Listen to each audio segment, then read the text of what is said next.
தத்துவம் உள்ளவள். ஆகவே அவளுக்கு உணர்ச்சி இருக்கிறது, உணர்வுகள் இருக்கிறது, இயக்கங்கள் இருக்கிறது, விருப்பங்கள் இருக்கிறது, இதெல்லாம் நிறைவேற வேண்டும் என்கிற ஒரு எண்ணங்கள் இருக்கிறது. ஸோ இதையெல்லாம் நீங்கள் சரிப்படுத்தினா தான் உங்கள் ஊழியத்தில் நீங்கள் நன்றாக இருக்க முடியும் என்று சொல்கிறார்கள். அதனால் அவர் அதை கேட்கல. சரி, நான் என் குடும்பத்தை நான் நல்லா நடத்துகிறேன்னு சொல்லிட்டு வீட்டுக்கு வர்றாரு. வீட்டுக்கு வந்த உடனே மனைவிக்கிட்ட சொல்கிறாரு, திருமணம் முடிச்சாச்சு, இனி நீ எனக்கு உடமஸ்தர், இனி உங்கள் அம்மாவுக்கு உனக்கு சம்மந்தம் இல்லை, நான் எவ்வளோ பெரிய ஊழியத்தில் இருக்கிறேன்னு தெரியுமா அப்படின்னு சொல்கிறார். அப்படி சொல்லிட்டு அவர் மனைவி 5வது இடத்துல வச்சுருக்கிறார். முதல்ல கர்த்தர், அப்புறம் ஊழியம், அதுக்கு பிறகு வெளியில் உள்ள ஊழியங்கள், அப்புறம் பிள்ளைகள், கடைசியில் 5வது இடத்துல யார் இருக்கா? மனைவி இருக்கா. இப்போ இவர் ஜெபம் பண்ணுறாரு. அப்படி ஜெபம் பண்ணும்போது கர்த்தர் சொல்கிறாரு, நீ என்னுடைய சித்தத்தை நீ செய்யணும், நீ முதல்ல குடும்பத்தை கவனி, அதுக்கப்புறம் ஊழியத்தை எல்லாம் நீ செய்யலாம் அப்படின்னு ஆண்டவர் பேசுகிறார். அவருக்கு புரிய மாட்டேங்குது. நீ மனைவி 5வது இடத்துல வச்சிருக்கிற, முதல்ல அந்த மனைவியை முதல்ல கர்த்தர், அப்புறம் நீ, அதுக்கடுத்து 3வது இடத்துல உன் மனைவியை கொண்டு வா அப்படின்னு கர்த்தர் சொல்கிறார். ஆனால் இவருக்கு அது விருப்பம் இல்லை. திரும்பவும் கர்த்தர் அவரோட பேசுகிறார். நான் சொல்கிறபடி செஞ்சால் உன் ஊழியம் நல்லா இருக்கும், இல்லைன்னா உன் ஊழியம் தோற்று போகும்.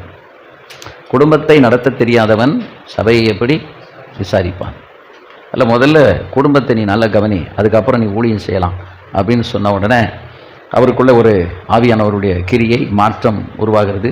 ஒப்பு கொடுக்குறார். ஒப்பு கொடுத்து நேர மனைவி கிட்ட போய் சொல்கிறாரு, என்னை மன்னித்து விடு, இனி நான் உன் மேலே அக்கறையாக இருப்பேன், உனக்கு நேரம் செலவு பண்ணுவேன், உன்னை நான் கவனித்துக் கொள்வேன் என்று சொன்ன உடனே, நீங்கள் சொன்னதை நிறைவேற்றுவீங்களா அப்படின்னு அந்த அம்மா கேட்குறாங்க. கண்டிப்பாக நான் நிறைவேற்றுவேன். சரி, பார்ப்போம், வர்ற மாதத்துல எப்படிங்கிற பார்க்கலாம் அப்படின்னு சொல்லிட்டு அவங்க ஒரு லிஸ்ட்டு எழுதி, திங்கட்கிழமை நான் உன்னோட டைம் ஸ்பெண்ட் பண்ணுவேன் அப்படின்னு சொல்கிறாரு. திங்கட்கிழமை அந்த அம்மா நிறைய ப்ரோக்ராம் எல்லாம் போட்டு வச்சுருக்காங்க. போட்டு வச்சு ஒரு தனிமையான இடத்துல போய் இருந்து அவர்கள் போட்ட அந்த ப்ரோக்ராம் படி நேரத்தை செலவு பண்ண எல்லாம் பண்ணும்போது, இருப்பினும் அவருக்கு மைண்டெல்லாம் எங்கே இருக்குது? இந்த ஊழியத்தில். ஃபிசிக்கல் பாடி தான் இங்கே இருக்குது. அப்போ இடையே அவர் கூட தான் இருக்கிறாரு. அந்த அம்மா கை கோர்த்து பிடிக்கிறாங்க, கிஸ் பண்ணுறாங்க, 2 பேரும் ஒன்றா இருந்து பேசுகிறாங்க. ஆனாலும் மைண்டு முழுவதும் எங்கே இருக்குது? ஊழியத்தில் தான் இருக்குது. இப்போ இடையில கேட்குறாங்க, நான் சொல்கிறதெல்லாம் நீங்கள் கேட்குறீங்களா அப்படின்ட்டு. கேட்குறேன் அப்படிங்கிறாரு. ஆனால் என்ன செய்யலை? கேட்கல. அது எதுவுமே உள்ளே போகலை. எல்லாம் இங்கே இருக்குது, ஊழியத்தில் இருக்குது. கர்த்தர் திரும்ப அவர்கிட்ட பேசினாராம். அவளுக்கு தேவையான ஒரு காரியத்தை யாருக்கிட்ட பேசுவார்? இப்போ நீ உனக்கு தேவையான ஊழியத்தின் காரியங்களை என்கிட்ட பேசுகிற, நான் கேட்குறேன், உனக்கு அதை நான் செய்கிறேன். அது மாதிரி உன் குடும்பத்தில் உன் மனைவி பேசுகிறது முதல்ல கேள், அதுக்கப்புறம் எல்லாம் செய்யலான்னு சொல்லி திரும்ப ஆண்டவர் அவரோடு இடைப்பட்டு, அதுக்கு பிறகு தான் அவருடைய வாழ்க்கையில் குடும்பத்தை குறித்த ஒரு சிந்தை உண்டாகி மனைவிக்கு முக்கியத்துவம் கொடுத்து குடும்பத்தை கட்டி எழுப்பி அவ்வளோ பெரிய ஊழியத்தை கட்டினாராம். அல்லேலூயா. அப்போது அதுலேருந்து என்ன தெரிய வருதுன்னா, முதலாவது நாம் முக்கியம், அப்புறம் நமக்கு கற்றுத்தந்த மனைவி, அப்புறம் பிள்ளைகள், சபை. இந்த வரிசையில் நம்முடைய ஊழியங்களை நாம் செய்வோமானால் நாம் நிச்சயமாக பரலோகத்துக்கு போகலாம். அல்லேலூயா, ஆமென். அது இல்லை அப்படின்னா குடும்பத்தை குறித்த புரிதலும் இல்லை, ஊழியத்தை குறித்த புரிதலும் இல்லை என்றுதான் அர்த்தம். குடும்பத்தையும் புரிந்து கொள்ளணும். அதாவது 54-55 வருஷத்துக்கு முன்னாடி நாங்களெல்லாம் இந்த ஊழியத்தில் வளர்க்கப்பட்ட விதங்கள் வேறு. இடையில தான் எங்களுக்கெல்லாம் அந்த புரிதல் வந்தது. அதாவது உடம்பை கவனிக்கிறது பெருசு இல்லை, குடும்பத்தை கவனிக்கிறது பெருசு இல்லை, எது மட்டும்தான் முக்கியம்? ஊழியம் மட்டும்தான் முக்கியம். அப்படி தான் அந்த காலத்தில் பேசினாங்க, செய்தாங்க, அதுதான் பார்த்தோம். ஆனால் காலங்கள் போக்கில் வசனத்தினுடைய அறிவு வர ஆரம்பித்த பிறகு ஆண்டவரோடு நம்ம நெருங்கும் போது அந்த எண்ணங்கள், அந்த சிந்தனைகள், அந்த திட்டங்கள்லேருந்து கர்த்தர் நம்மளை அப்படி விலக்கி ஒரு சரியான ரூட்டில் கர்த்தர் கொண்டு போகிறார். இல்லையா? நீங்கள் கணவன் மனைவி, அது என்னன்னு தெரியல, நான் எந்த சப்ஜெக்டை உங்களுக்கு எடுக்க வந்தாலும் இந்த கணவன் மனைவியினுடைய காரியம் இங்கே ஒரு முகவுரையாவது அல்லது இடையிலையாவது வந்துடுது. நான் இதை கொஞ்சம் கூட நான் இதை நினைக்கவே இல்லை. இதெல்லாம் சொல்லணுங்கிறது என்னுடைய சப்ஜெக்ட்லேயும் இல்லை. ஆனால் நான் நின்ற உடனே பால் யாங்கிச்சோ தன் மனைவியை குறித்து சொல்லி அந்த காரியத்தை சொல்லு அப்படின்னு ஆண்டவர் என்னை உணர்த்துகிறத நான் உணர்றேன். எப்போவுமே நாம் ஆவியினால் நடத்தப்படுகிறவர்களாக இருக்கணும். எப்படி இருக்கணும்? ஆவியினால் நடத்தப்படுகிறவர்களாக இருக்கணும். ஆவியினால் நடத்தப்பட்டால் தான் உருப்படியாக நம்ம பிரசங்கமே பண்ண முடியும். இல்லைன்னா பிரசங்கமே என்ன செய்ய முடியாது, பண்ண முடியாது. எழுதி வச்சு பேசலாம். எழுதி வச்சு பேசுறது வந்து அறிவை மட்டும்தான் விருத்தியாக்கும், அனுபவத்தை கொடுக்க. அப்போ நமக்கு வெறும் எழுதி வச்சு புது புது காரியங்களை சொல்லி மைண்டுக்கு இன்ஸ்பிரேஷனாக ஒரு புத்துணர்வு கொடுக்குற மாதிரி செய்யப்படுவது நமக்கு அவசியம் அல்ல. நமக்கு தேவை நம்முடைய ஆத்மா வந்து உயிர்ப்பிக்கப்படணும். அப்போ ஆத்மா உயிர்ப்பிக்கப்படணும்னா ஆவியானவருடைய கிரியை இருக்க வேண்டும். பேசுகிற எனக்கு சில இடங்களிலே பேசுகிறது வந்து ரொம்ப ஒன்றும் எனக்கு ரொம்ப பிரமாதமாக தெரியாது, சாதாரணமாக பேசுனது போல தெரியும். ஆனால் ஊழியக்காரங்களுக்குள்ள அது ஆழமாக பதிந்து நிறைய மனம் திரும்புதலையும் அவங்களுடைய ஊழியத்தில் நிறைய மாற்றங்களை கொண்டு வர வேண்டும் என்றும் அவர்கள் தீர்மானித்து ஃபீட்பேக் எழுதுறதை பார்க்கும்போது தான் அந்த வார்த்தைகளிலே கர்த்தருடைய வல்லமை இருக்கிறது என்பதை நாம் உணர்கிறோம். அல்லேலூயா.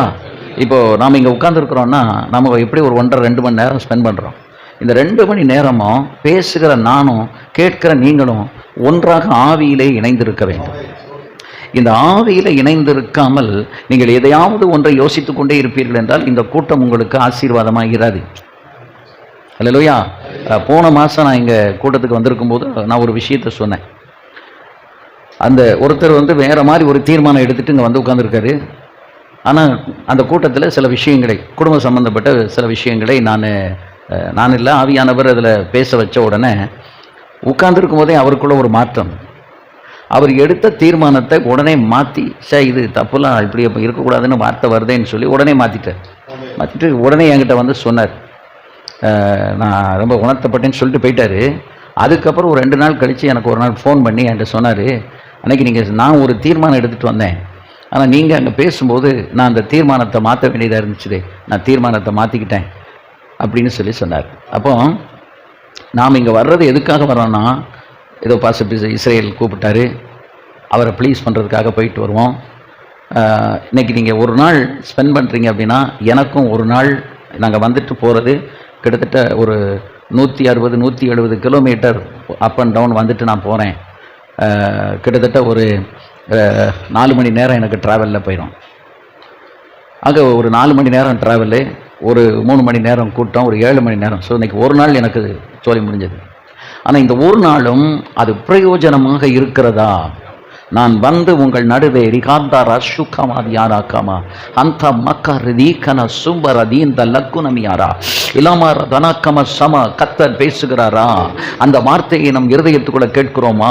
இது நமக்குள்ள ஒரு மறுரூபத்தை கொண்டு வருகிறதா? நாம் எடுத்து செயல்பட்டு கொண்டிருக்கிற தீர்மானங்களிலே மாற்றங்கள் உருவாக வேண்டும் என்றால் ஆவியானவர் கொடுக்கிறதை கேட்டு நாம் அது மாறுகிறோமா? ஊரபா தானமா சலா அதிமரா கந்தாலா பாகரா தூச்சி மிகமந்தல ரூஷமன கந்தலர பகுடரதி ஆவியானவருடைய கண்ட்ரோல்ல நம்ம இருக்கிறோமா? ஆவியானவருடைய ஆளுகைக்குள் இருக்கிறோமா? ஆவியானவருடைய நடத்துதலுக்குள் நாம் இருக்கிறோமா? நம்முடைய சிந்தையை ஆவியானவர் ஆட்கொண்டு இருக்கிறாரா? இருதயத்திலே ஆவியானவர் உணர்வு நமக்கு உண்டாயிருக்கிறதா? இளமன கமசதர மனகுத பலர தலமந்தர ரபவுட ரபில நகதர தியானமரகதா அரமன கமனமா ஆவிகளை உயிர்ப்பிக்கப்படுகிறோமா? வாயிலை நல்ல வார்த்தைகளை கத்த தருகிறாரா? நல்ல ஆவியின் வார்த்தைகளை பேசுகிறோமா? இளம கனகந்தல பௌஷபரகல நமௌதி அரபா இளமன கதாரமந்தர ரபவுட ரகீதி அந்தர பௌஷபலமனமா. சகோதரர்கள் ஒருமித்து வாசம் பண்ணுவது எத்தனை இன்பமும் நல்லதுமாய் இருக்கிறது. அந்த வார்த்தை நம்மிலே நம்முடைய கூடி வருதல்ல நிறைவேறுகிறதா? அலகமன கமசமா மனைவியின் மேல அக்கறையா இருக்கிறோமா? குடும்பத்தின் மேல அக்கறையா இருக்கிறோமா? அவர்களுக்கு நாம் சாட்சிகளாக இருக்கிறோமா? லபாகனா கபாத்தனா கராத்துன மியார கபலா இரமத்தனமா. நம்மை ஒரு தேவ மனிதன் என்று நம்முடைய மனைவி மதிக்கிறாளா? பிள்ளைகள் மதிக்கிறார்களா? விசுவாசிகள் நம்மை கனம் பண்ணுகிறார்களா? விகானா கலா கத்தாரா கச்சானரா துரமியாரா இம்பர வலன கமசன ருதரதி அந்த ரபௌஷபலமா. ஆவியினுடைய உந்துதலும் ஆவியின் நடத்துதலும் ஆவியினுடைய நிறைவும் நமக்குள் இருக்கிறதா? இலம கரகந்தல அபஷரா ரபலரா தியந்தர ரபௌடர கலப சபலபலா கரப துரவி கரப சபர கந்தர ரபௌதியா அழைக்கப்பட்ட நோக்கத்தை நாம் நிறைவேற்றுகிறோமா? தேவ சித்த நம்ம செய்கிறோமா? லமா ரத்தான மக்கமா. உலகமே மழுங்கி கிடக்கிற ஒரு சூழலில் ஆவிக்குரிய உலகம் விசுவாசத்தை இழந்து கர்த்தருடைய தரிசனங்களை விட்டு விலகி போய் கொண்டிருக்கிற ஒரு காலகட்டம். ஆண்டவர் நம்மை அவருடைய கையில வைத்து கர்த்தர் நடத்துகிறாரா? பவுலை தன் கையிலே கர்த்தர் வைத்திருந்தது போல, பேதுருவை கர்த்தர் அவர் கையில வைத்திருந்தது போல, யோவானை அவர் கையில வைத்திருந்தது போல, மத்தேயு கையில வைத்திருந்தது போல, லூக்காவை கர்த்தர் கையில வைத்திருந்தது போல, இன்றைக்கு நாம் தேவனுடைய கரத்தில் இருக்கிறோமா? அல்லது சாத்தானுடைய கரத்தில் இருக்கிறோமா? அல்லது வேறு யாராவது ஒரு மனிதனுடைய கரத்தில் இருக்கிறோமா? அந்த ரக்கனமசமா, அல்லது நாம் மனைவியின் கரத்தில் இருக்கிறோமா? மனைவி நாம் கரத்தில் இருக்கிறாரா? அல்லது நாம் ரெண்டு பேரும் சேர்ந்து தேவ கரத்தில் இருக்கிறோம்?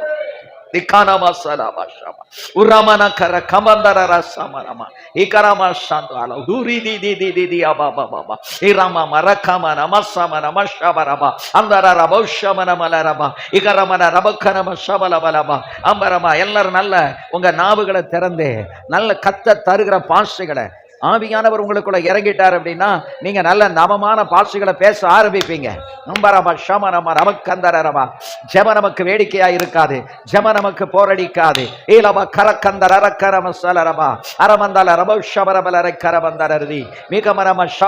எங்களோட ஆண்டவரை இடைபடுங்கப்பா, இயேசுவின் நாமத்தில் பிதாவே, ஆமென். மத்தேயு 24:37 வாசிங்க. 37, 38, 39.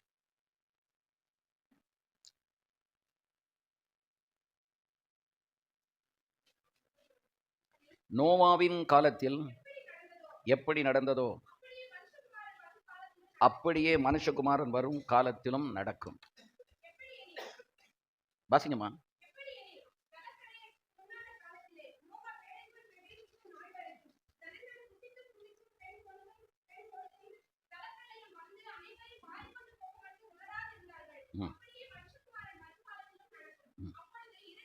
போதும் போதும். ஆவிக்குரிய அக்கறையின்மை, அதான் இன்னைக்கு டாபிக். ஆவிக்குரிய அக்கறையின்மை, ஸ்பிரிச்சுவல் அப்பத்தி. அதாவது ஆவிக்குரிய அக்கறையின்மை அப்படின்னா, நம்ம எல்லாம் ரொம்ப அக்கறையோடு இருக்கிற மாதிரி தெரியும், ஆனால் ஆவிக்குரிய காரியங்களில் ரொம்ப அக்கறை காட்ட மாட்டோம். அதுக்கு பதிலாக மாமிசமான காரியங்களில் நம்முடைய அக்கறை அதிகமாக இருக்கும். இது கடைசி காலத்தில் உள்ள ஒரு குணாதிசயம். ஊழியக்காரர்கள், விசுவாசிகள், தலைவர்கள் எல்லாருக்குள்ளும் இருக்கிற ஒரு குணாதிசயம் அல்லது ஒரு நிலை. நம்ம என்றைக்கோ ஒரு நாள் ஏதோ ஒரு இடத்துல லைட்டாக சறுக்கி இருக்கோம். அந்த சறுக்குனது அப்படியே சறுக்கி சறுக்கி சறுக்கி கடைசியில் நம்ம எங்கே போயிட்டோம்னா, கர்த்தர் நம்மளை வைத்த இடத்தையே விட்டு வழி விலகி வேறு திசைக்கு போயிட்டோம். அதை நமக்கு தெரியுமான்னா தெரியாது. நம்ம வழி விலகி இருக்கிறோம் அல்லது நம்முடைய வழி சறுக்கி இருக்குது, எங்கேயோ ஸ்லிப்பாக இருக்கிறோம் அப்படின்னு நமக்கு தெரியுமா அப்படின்னா அது நமக்கு தெரியாது. ஏன்னா அதுதான் சாத்தானுடைய தந்திரம். சாத்தானுடைய தந்திரமே உங்களை வழி விலக வைக்கணும், என்னையும் வழி விலக வைக்கணும் அப்படின்னா நம்முடைய அறிவுக்கு உட்படாமல், ஆவியில உணர்ந்து விடாம, அறிவுக்கு உட்படாத, எழுதுங்க, அதான் முக்கியம். அறிவுக்கு உட்படாத, ஆவியில புலனாகாத,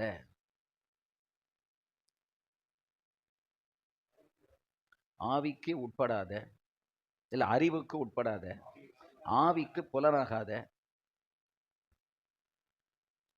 மாமிச கண்களுக்கு விளங்காத, மாமிச கண்களுக்கு விளங்காத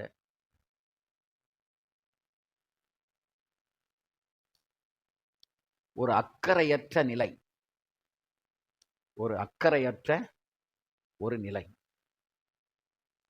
அந்த அக்கறையற்ற ஒரு நிலை நமக்குள்ள எப்பமோ உள்ள விட்டுட்டோம். எப்போ நம்ம விட்டோம் அப்படின்னா, அது உள்ள நுழைஞ்சது எப்பவா இருக்கலாம் அப்படின்னா, யாரோ ஒருவர் நம்மக்கிட்ட பேசி நம்முடைய தரிசனம், நம்முடைய பாரம், நம்முடைய வேகம், ஆவிக்குரிய உத்வேகம், இதிலிருந்தெல்லாம் கொஞ்சம் விலகி போகிறதுக்கு ஏதுவாக நம்மக்கிட்ட அவங்க பேசியிருப்பாங்க. அல்லது அப்படிப்பட்ட ஒரு கூட்டத்தில் போய் நம்ம உட்கார்ந்துருப்போம். அல்லது அந்த மாதிரி ஒரு பின்மாற்றமான ஒரு நபர் நம்மக்கிட்ட வந்து உறவாடி அவங்களோட நம்ம சிநேகமாக இருந்திருப்போம். இல்லை ஏதாவது ஒன்று அந்த இடத்துல தான் எது ஏற்பட்டிருக்கும்? இந்த சறுக்கல் ஏற்பட்டிருக்கும்.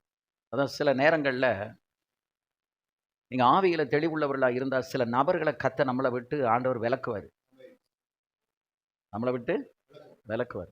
எப்போ கர்த்தர விட, இயேசுநாதர விட ஒரு மனுஷனுக்கு நீங்க அதிக முக்கியத்துவம் குடுக்குறீங்களோ, அன்றைக்கு தான் உங்களுக்கு அந்த சறுக்கல் அங்கே ஏற்படுகிறது. இந்த உலகத்துல நம்முடைய ஆவிக்குரிய தகப்பன், ஆவிக்குரிய தலைவர், ஸ்தாபனத்தில இருந்தா ஸ்தாபன தலைவர், இதெல்லாம் இருந்தாலும், முதல் முக்கியத்துவம் யாருக்கு? சொல்லுங்க, வாய திறந்து சொல்லுங்க. இயேசுவுக்கு தான். இயேசுவுக்கு அப்படிங்கும்போது மனைவியை விட, பிள்ளைகளை விட, ஊழியத்தை விட, குடும்பத்தை விட, பணத்தை விட, ஆவிக்குரிய தலைவர்களை விட யாருக்கு தான் முதலிடம்? கர்த்தருக்கு தான் முதலிடம். அதே தான் மனைவிமார்களும். புருஷனை விட, பிள்ளைகளை விட, ஊழியத்தை விட யாருக்கு தான் முக்கியத்துவம்? கர்த்தருக்கு தான் முக்கியத்துவம். இந்த ஒரு புரிதல், இந்த ஒரு தெளிவு நமக்குள்ள இல்லாமல் எப்போ போகுதோ, அங்கதான் நம்ம ஸ்லிப் ஆகுறோம். நம்ம எல்லாத்தையும் வந்து ஏத்துறலாம். ஆவிக்குரிய ஒரு தலைமை வந்து சொல்லக்கூடிய ஒரு கருத்து. நான் எதிர்க்கும்படியாக உங்களுக்கு நான் போதிக்கவே இல்லை. நான் கீழ்ப்படியாமல் இருங்கள்னு நான் சொல்லல. நீங்க கீழ்ப்படியாதீங்க, நீங்க எதிர்த்து நில்லுங்க அப்படின்னு நான் சொல்லல. விழிப்புணர்வோட இருங்கன்னு நான் சொல்றேன். நான் என் அனுபவத்துல இருந்து ஒன்று சொல்றேனே.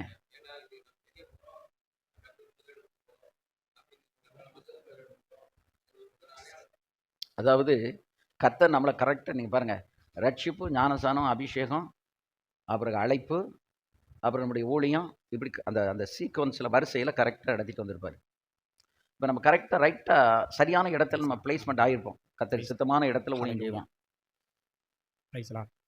திடீர்னு ஒருத்தர் வந்து உங்களுக்கு நாங்கள் இன்னும் ஒரு இடம் தர்றோம், நீங்கள் அங்கே போங்கன்னு நம்ம ஆவியில் நடத்துகிறவங்க அல்ல தலைவர் வந்து சொல்கிறாரு. உடனே நம்ம மாம்சத்தோடும் ரத்தத்தோடும் யோசனை பண்ணக்கூடாதுன்னு சொல்லிட்டு உடனே என்ன செய்து விடுகிறோம்? கீழ்ப்படிந்து விடுகிறோம். இல்லை, சரி சரின்னு சொல்லிட்டு நீங்க வந்து ஜெபம் பண்ணணும். எனக்கு இது உங்களுடைய சித்தம்னு தான் என்னை கொண்டு வந்து வச்சிருக்கீங்க இல்லையா? இப்போ நான் அதில் இருக்கேன். இப்போ எனக்கு இன்னொரு இடத்துக்கு போக சொல்லி எனக்கு தலைமை உத்தரவு போடுகிறது. நான் போகவா வேண்டாமா? எனக்கு தெளிவாக நீங்கள் சொல்லுங்க. அவர் உங்ககிட்ட தெளிவாக பேசாத வரைக்கும் அந்த இடத்த விட்டு என்ன செய்யக்கூடாது? நவளவே கூடாது. புரியுதா? கர்த்தர் வந்து உங்கள்கிட்ட தெளிவாக பேசி அதுக்கு அனுகூலமான காரியங்களை செய்வார். இப்போ நான் பேட்டைக்கு போனேன். எனக்கு பேட்டையில் இருக்கிறதுக்கு இஷ்டம் கிடையாது. நான் பைபிள் காலேஜ் முடிச்சுட்டு வந்து எங்கள் பாஸ்டியார் சொன்னாங்க, நமக்கு அங்கே சர்ச்சுக்கு அந்த ஊழியக்காரர் வந்து பைபிள் காலேஜ் படிக்கிறதுக்கு போயிட்டார் மனோகர், போய் ஆராதனை நடத்திட்டு வாங்கன்னு தான் அனுப்புனாங்க. நீங்கள் அங்கே போய் ஊழியம் செய்யுங்கன்னு அனுப்பலை. போய் ஆராதனை நடத்திட்டு வாங்கன்னு முதல்ல 1978 மார்ச்சில் அனுப்புனாங்க. நான் வந்தேன். அங்கே 5-6 கிழிஞ்ச பாய் இருந்துச்சு. வேறு எதுவுமே கிடையாது, ஃபேன் கிடையாது. நான் அதில் வந்து ஆராதனையை முடிச்சுட்டு படுத்திருக்கேன். மத்தியானம் வெயில். இந்த ஜன்னல் வந்து கிரிச்சு கிரிச்சுன்னு ஆடிக்கிட்டு இருக்கு. அந்த சத்தம் தான் கேட்கு. ஏன்னா பக்கத்துக்கள்லாம் அதிகம் வீடு கிடையாது. இந்த பக்கத்தில் வீடு இருக்குது, இந்த பக்கம் வீடு கிடையாது, பின்பக்கம் வீடு கிடையாது. அப்போ அப்படி படுத்திருக்கும்போது நல்லா தூங்கிட்டு இருக்கேன். ஒரு 3 மணி மத்தியானம். திடீர்னு ஒரு சத்தம் கேட்கு, உனக்கு முன்பதாக திறந்த வாசலை வைத்திருக்கிறேன், ஒருவனும் அதை பூட்ட மாட்டான் அப்படின்னு ஒரு சத்தம். நான் என்ன நினச்சிட்டு வரேன்னா, இந்த ஊரில் நம்ம செம்பு எடுக்க முடியுமா? இதெல்லாம் ஒப்பேருமா? நம்மளை இங்கேயே ஊழியத்துக்கு போட்டுறக்கூடாதே அப்படின்னு சொல்லி நான் நினச்சிட்டு வரேன். நினச்சிட்டு தான் வந்து பிரசங்கம் பண்ணிட்டு படுத்திருக்கேன். இந்த வார்த்தை கேட்ட உடனே எழும்புறேன். எழும்பி பார்க்குறேன், யாருடைய சத்தம் எல்லாம் அசரிய சத்தம்னு எனக்கு புரிஞ்சுக்கிட்டு. அந்த சத்தம் கேட்ட பிறகு என்னுடைய இருதயம் வந்து மாறிடுச்சு. நான் இனி செத்தாலும் இங்கே தான் சாக வேண்டும். இந்த இடத்துல தான் நான் சாக வேண்டும். இந்த இடம் தான் எனக்கு ஊழியம். யாரும் சொல்லலை, நீங்கள் போய் கூட்டம் நடத்திட்டு வாங்க. எனக்கு உள்ளூர ஒரு பயம், இந்த இடத்துல நம்மளை போட்டுறக்கூடாது அப்படின்னு நான் பயப்படுறேன். இப்போ ஆண்டவர் தெளிவாக பேசிட்டாரா? இப்போ அந்த இடத்தின் மேலே எனக்கு என்ன வந்துட்டு? ஒரு ஈர்ப்பு, தரிசனம் வந்துருச்சு. ஒரு 3-4 வருஷங்கள் கடந்து போகுது. ஒரு 5 வருஷம் கடந்து போகுது. ஒரு 34 பேர் வந்துட்டாங்க. திடீரென்று எங்களுடைய ஸ்தாபனத்தினுடைய மிஷினரி ஸ்தாபன தலைவர்கிட்ட சொல்லி, மனோகரை மெட்ராஸுக்கு வர சொல்லுங்க, பெட்டி படுக்கையெல்லாம் எடுத்துகிட்டு உடனே வர சொல்லுங்க, தந்தி அடிக்கிறாரு. நான் போய் பாஸ்டர்கிட்ட தந்தியை காட்டுறேன். இப்போ அவங்க சொல்றாங்க, "நீங்கள் போய் உங்களுக்கு தான் இங்கிலீஷ் பேச தெரியுமே, போய் அவர்கிட்ட எல்லாம் எக்ஸ்பிளைன் பண்ணிட்டு வாங்க" அப்படின்னு சொல்கிறாங்க. நான் புறப்பட்டு போகிறேன். கீழ்ப்படியாமல் இருக்கக்கூடாதுல்ல, கீழ்ப்படியணும். எதுக்கு கீழ்ப்படியணும்? தேவ சத்தத்துக்கு, தேவ சித்தத்துக்கு, மனுஷ சத்தத்துக்கு அல்ல. நான் போலூரில் போய் இறங்குறேன். அவர் காரை ரெடி பண்ணிக்கிட்டு இருக்கிறாரு. அவருக்கு ரொம்ப சந்தோஷம், நான் வந்துட்டேன் அப்படின்னு. அப்படியே கேஜிஎஃப் கூட்டிகிட்டு போயிட்டு அப்படியே சென்னைக்கு வரணும், அதான் ப்ரோக்ராம். வந்து நான் போன உடனே எஸ் மன ப ப அப்போ நான் ஆர்டினேஷன் வாங்கலை, 80ல் தான் ஆர்டினேஷன் வாங்கினேன். அவரும் அந்த ஆர்டினேஷன் கமிட்டியில் ஒரு ஆளாக இருந்தார். Manohar thank you for coming, yes அப்படின்னு சொன்னவரை நான் ஓகே ப்ரைஸ் அலாட்னு சொல்லிட்டு அந்த சூப்பரிண்டிங் பாஸ்டர்மாட்ட போய் சொன்னேன், என்னம்மா இனி இப்படி டிஸ்டர்ப் பண்ணுறாங்க அப்படின்னு. அவங்க ஒன்றும் சொல்லலை. இவர் சொன்னாருன்னா அவங்க தந்தி அடிச்சிட்டாங்க, ஐயா நீ சாப்பிடு, குழி சாப்பிடு, காசு தரேன், திரும்பி போ அப்படின்ட்டு. சரியா? நான் வந்து உட்காந்து இப்போ குளிச்சுட்டு சாப்பிட்ட உடனே அவர் வந்துட்டார். அவர் வந்து உட்காந்து என்கிட்ட பேசுகிறார். உனக்கு யூத் டைரக்டரை நான் அப்பாயின்மெண்ட் பண்ண போகிறேன், நீ சென்னையில் வந்து இரு, உனக்கு என்னென்ன ஃபெசிலிட்டிஸ் பண்ணணுமோ பண்ணித்தரேன், சபை ஆரம்பிக்கணும்னா அதுக்கும் வாய்ப்பு தரேன், சபை ஆரம்பிக்கிறதுக்கு வீடு எடுத்து தரேன், சப்போர்ட் பண்ணுறேன், எல்லாம் செய்கிறேன், பட் கம் டு சென்னை அப்படிங்கிறது. இப்போ நான் சொல்கிறேன், no brother, that is not the will of God, அது தேவ சித்தம் அல்ல. நான் I have to be in பேட்டை அப்படின்னு நான் சொல்கிறேன். No you go and pray அப்படின்னாரு. No I won't pray.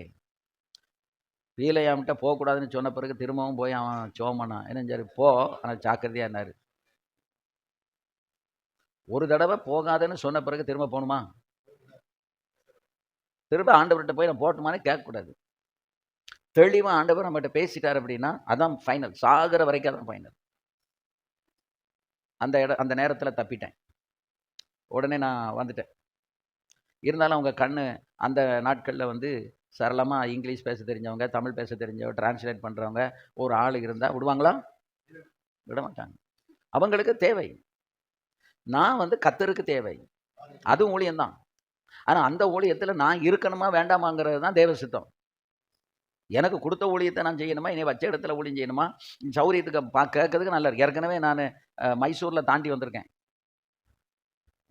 நாளைக்கு எனக்கு பட்டமளிப்பு விழா. இன்றைக்கி ராத்திரி லைப்ரரியில் நாங்கள் பிடி ஸ்டூடெண்ட்ஸ் எல்லாம் ஒரு 8 பேர் உட்காந்துருக்கோம். எங்கள் அகடமிக் டீன் வந்து சொல்கிறாரு, மைசூரில் நீங்கள் நாங்கள் போடுறதுக்காக கமிட்டியில் பிளான் பண்ணியிருக்கோம், உனக்கு எல்லாம் செலவுகள்லாம் நாங்கள் பார்த்துக்கிடுவோம், நீ கன்னடா படித்து ஒரு கன்னடா சபங்க நிறுவனம் மைசூர் பேலஸுக்கு பக்கத்தில் அப்படின்னு அவர் சொல்கிறாரு. நான் சொன்னேன், I am very sorry, I have to go back to Tamil Nadu, that is my ministry place. தமிழ்நாட்டுக்கு போகணும், அதான் என் ஊழிய ஸ்தலம், நாங்கள் இருக்க முடியாதுன்னு நான் ரெஃப்யூஸ் பண்ணிட்டு தப்பி வந்திருக்கேன். முதல் கன்னி தெரித்தது நாங்கள் தப்பினோம். அப்போ அங்கே ஒரு கன்னி தெரித்து வந்தாச்சு. இப்போ அடுத்த கன்னி எங்க? சென்னை. மைசூர்லேருந்து அடுத்த இது எங்க? இங்கே. அதையும் அந்த கன்னியும் தப்பியாச்சு. அந்த கன்னியில் சிக்கலை வந்துட்டோம். பல வருடங்கள் ஆயிடுச்சு. திடீர்னு ஒரு நாள் எங்கள் பாசையா சொல்கிறாங்க, இந்த வண்ணார்பேட்டையில் நமக்கு கம்பராமாயண தெருவில் ஒரு பெரிய கோமுக்குள்ள இடம் கிடக்குப்போ அதை காலி பண்ணிட்டோம், அங்கே வந்து வண்ணார்பேட்டையில் ஊழியம் செய்யலாம்ல, அந்த பேட்டையில் போய் என்னத்தை அழுதுட்டு கிடக்குது அப்படின்னு. பேட்டையில் நான் அழுதாலும் சிரித்தாலும் அது கர்த்தர் என்னை வச்ச இடம். அங்கே எனக்கு ஒன்றுமே நடக்கலைனாலும் நான் என்ன செய்யணும்? அங்கே தான் இருக்கணும். அப்படி சொன்ன உடனே இப்போ ஆவிக்குரிய தகம்பேட்டை எதிர்த்து பேச முடியாது, கீழ்ப்படியாமலும் இருக்க முடியாது. அப்போது சிரிச்சுக்கிட்டே அப்படி மழுப்பிட்டேன். சரின்னு சொன்னால் போயாகணும், மாட்டேன்னு சொன்னால் கீழ்ப்படியாமைன்னு ஒரு முத்திரை குத்திடுவாங்க. இப்போ கீழ்ப்படியாமலும் இருக்க முடியாது, கீழ்ப்படியும் முடியாது. ஏற்கனவே நமக்கு அங்கே ஒரு இடத்தையும் காண்பித்து ஊழியம் நடந்துக்கிட்டு இருக்கு. நான் அதை அப்படியே சிரித்து மழுப்பிட்டேன், விட்டுட்டாங்க. இரண்டாவது ஒரு முறை சொன்னாங்க, நான் ஏற்கனவே உங்கள்கிட்ட சொன்னேன், அதை பற்றி ஒன்றும் பேசவும் இல்லை, ஒன்றும் சிந்திக்கலையே அப்படின்னாங்க. அப்பமா அப்படி சிரித்து அப்படியே மழுப்பிட்டேன். கடைசியில் 3வது தடவை நான் சொல்கிறதெல்லாம் சிரித்து மழுப்பிக்கிட்டே நான் சீரியஸாக சொல்லிக்கிட்டு இருக்கேன். இவங்க சீரியஸாக சொல்கிறாங்க, எனக்கு கர்த்தர் சொல்லணும்டா நீ போ, இப்போ நான் சொன்னதை நான் மாற்றிக்கிட்டு தானே அவரெல்லாம் சொல்லணும். 3வது முறையும் சொல்கிறாங்க, நான் அப்படியே மழுப்பிட்டேன். அதுக்கப்புறம் கொஞ்ச நாள் கழித்து அந்த பில்டிங் எல்லாம் ரொம்ப அலறி, இனி இந்த பில்டிங் இருந்தால் இடிஞ்சு விழுந்து சேதம் விளைவிக்கும்னு சொல்லி 99 வருஷம் லீஸுக்கு இன்னொரு ஸ்தாபனத்தை நாங்கள் இருந்த ஸ்தாபனத்திலிருந்து எழுதி வாங்கினது. இப்போ நாங்கள் வேறு ஸ்தாபனம் ஆரம்பிச்சிட்டோம். அதுக்கு பிறகு அந்த கட்டடத்தை ஜேசிபியை கொண்டு வந்து வச்சு கம்ப்ளீட்டாக இடிச்சாச்சு. இப்போ நான் அங்கே இருந்திருந்தா நான் எங்கே போயிருப்பேன்? என் ஊழியம் என்ன நிலையாயிருக்கும்? ஓகே, இன்னும் பக்கத்தில் ஒரு வீடு பார்த்து எடுத்து கொடுத்துருப்பாங்க, செய்யலாம்னு வைங்க. ஆனாலும் எதை நம்பி அங்கே ஊழியம் செய்யணும்னு சொன்னோமோ அந்த கட்டடமே ஒரு கல் மேல் ஒரு கல் இராதபடிக்கு என்ன செய்யப்பட்டது? இடித்து போடப்பட்டது. அப்போ நான் அந்த இடத்துல வந்து எனக்கு ஒரு இறுக்கமான இருதயம். அது நான் வந்து புத்தியோட செய்தேன்னு சொல்லவே முடியாது.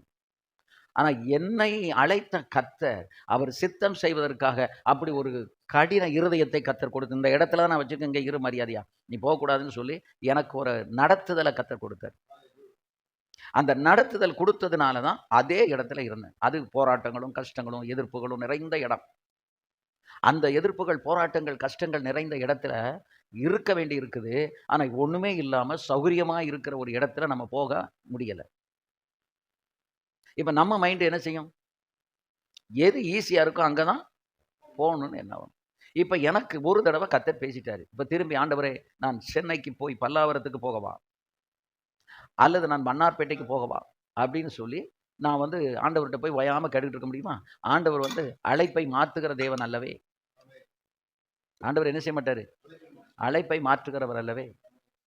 அவர் சொன்னது சொன்னதுதான். அவர் ஒரு தரம் சொன்னால் 2 தரம் கேட்டிருக்கிறேன் அப்படின்னா, அவர் ஒரு தடவை சொல்லிட்டாருன்னா அதுதான் உங்க காதுல 2ஆம் தரம், 3ஆம் தரம், 4ஆம் தரம் விழுந்துகிட்டே இருக்குமே ஒழிய அது மாறி மாறி வராது.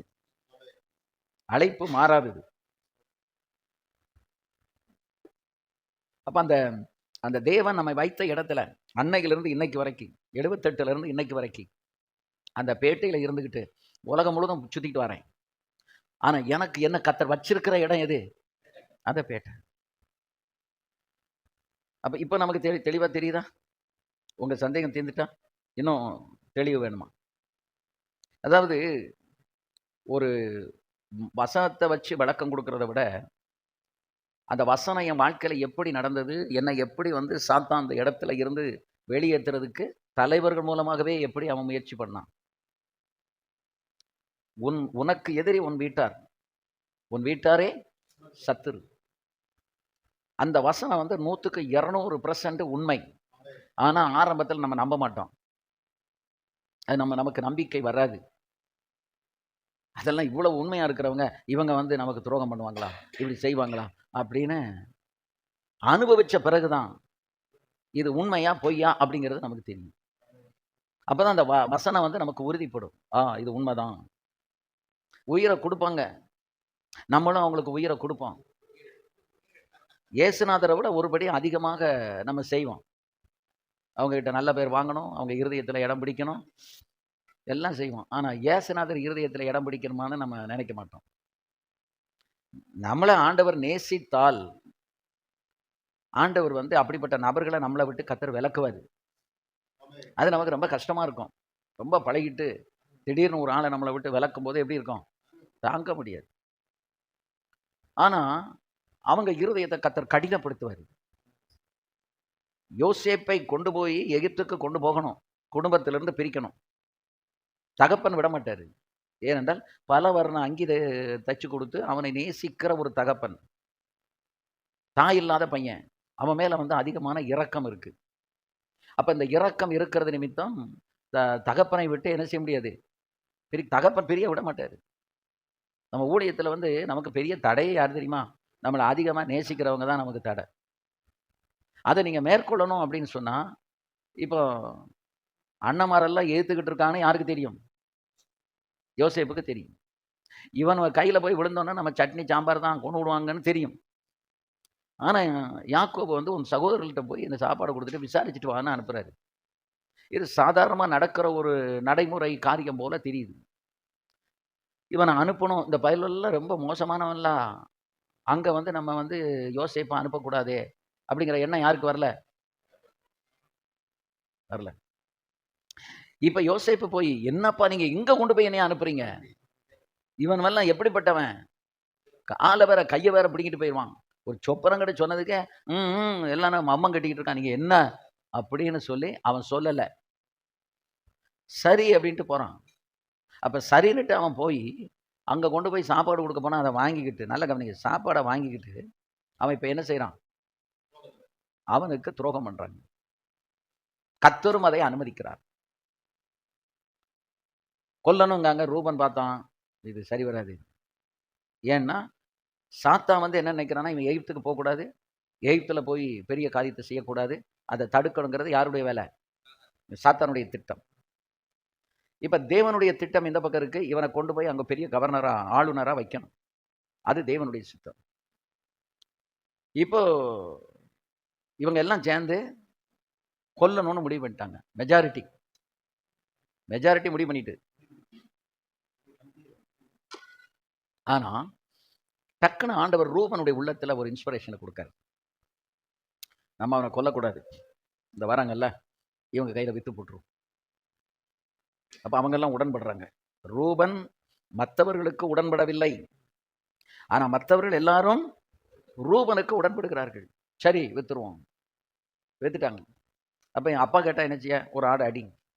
அவன் அங்கேயே. அப்ப அவனை விற்கும் போது எது கூட போடல, வஸ்திரம் கூட இல்லை.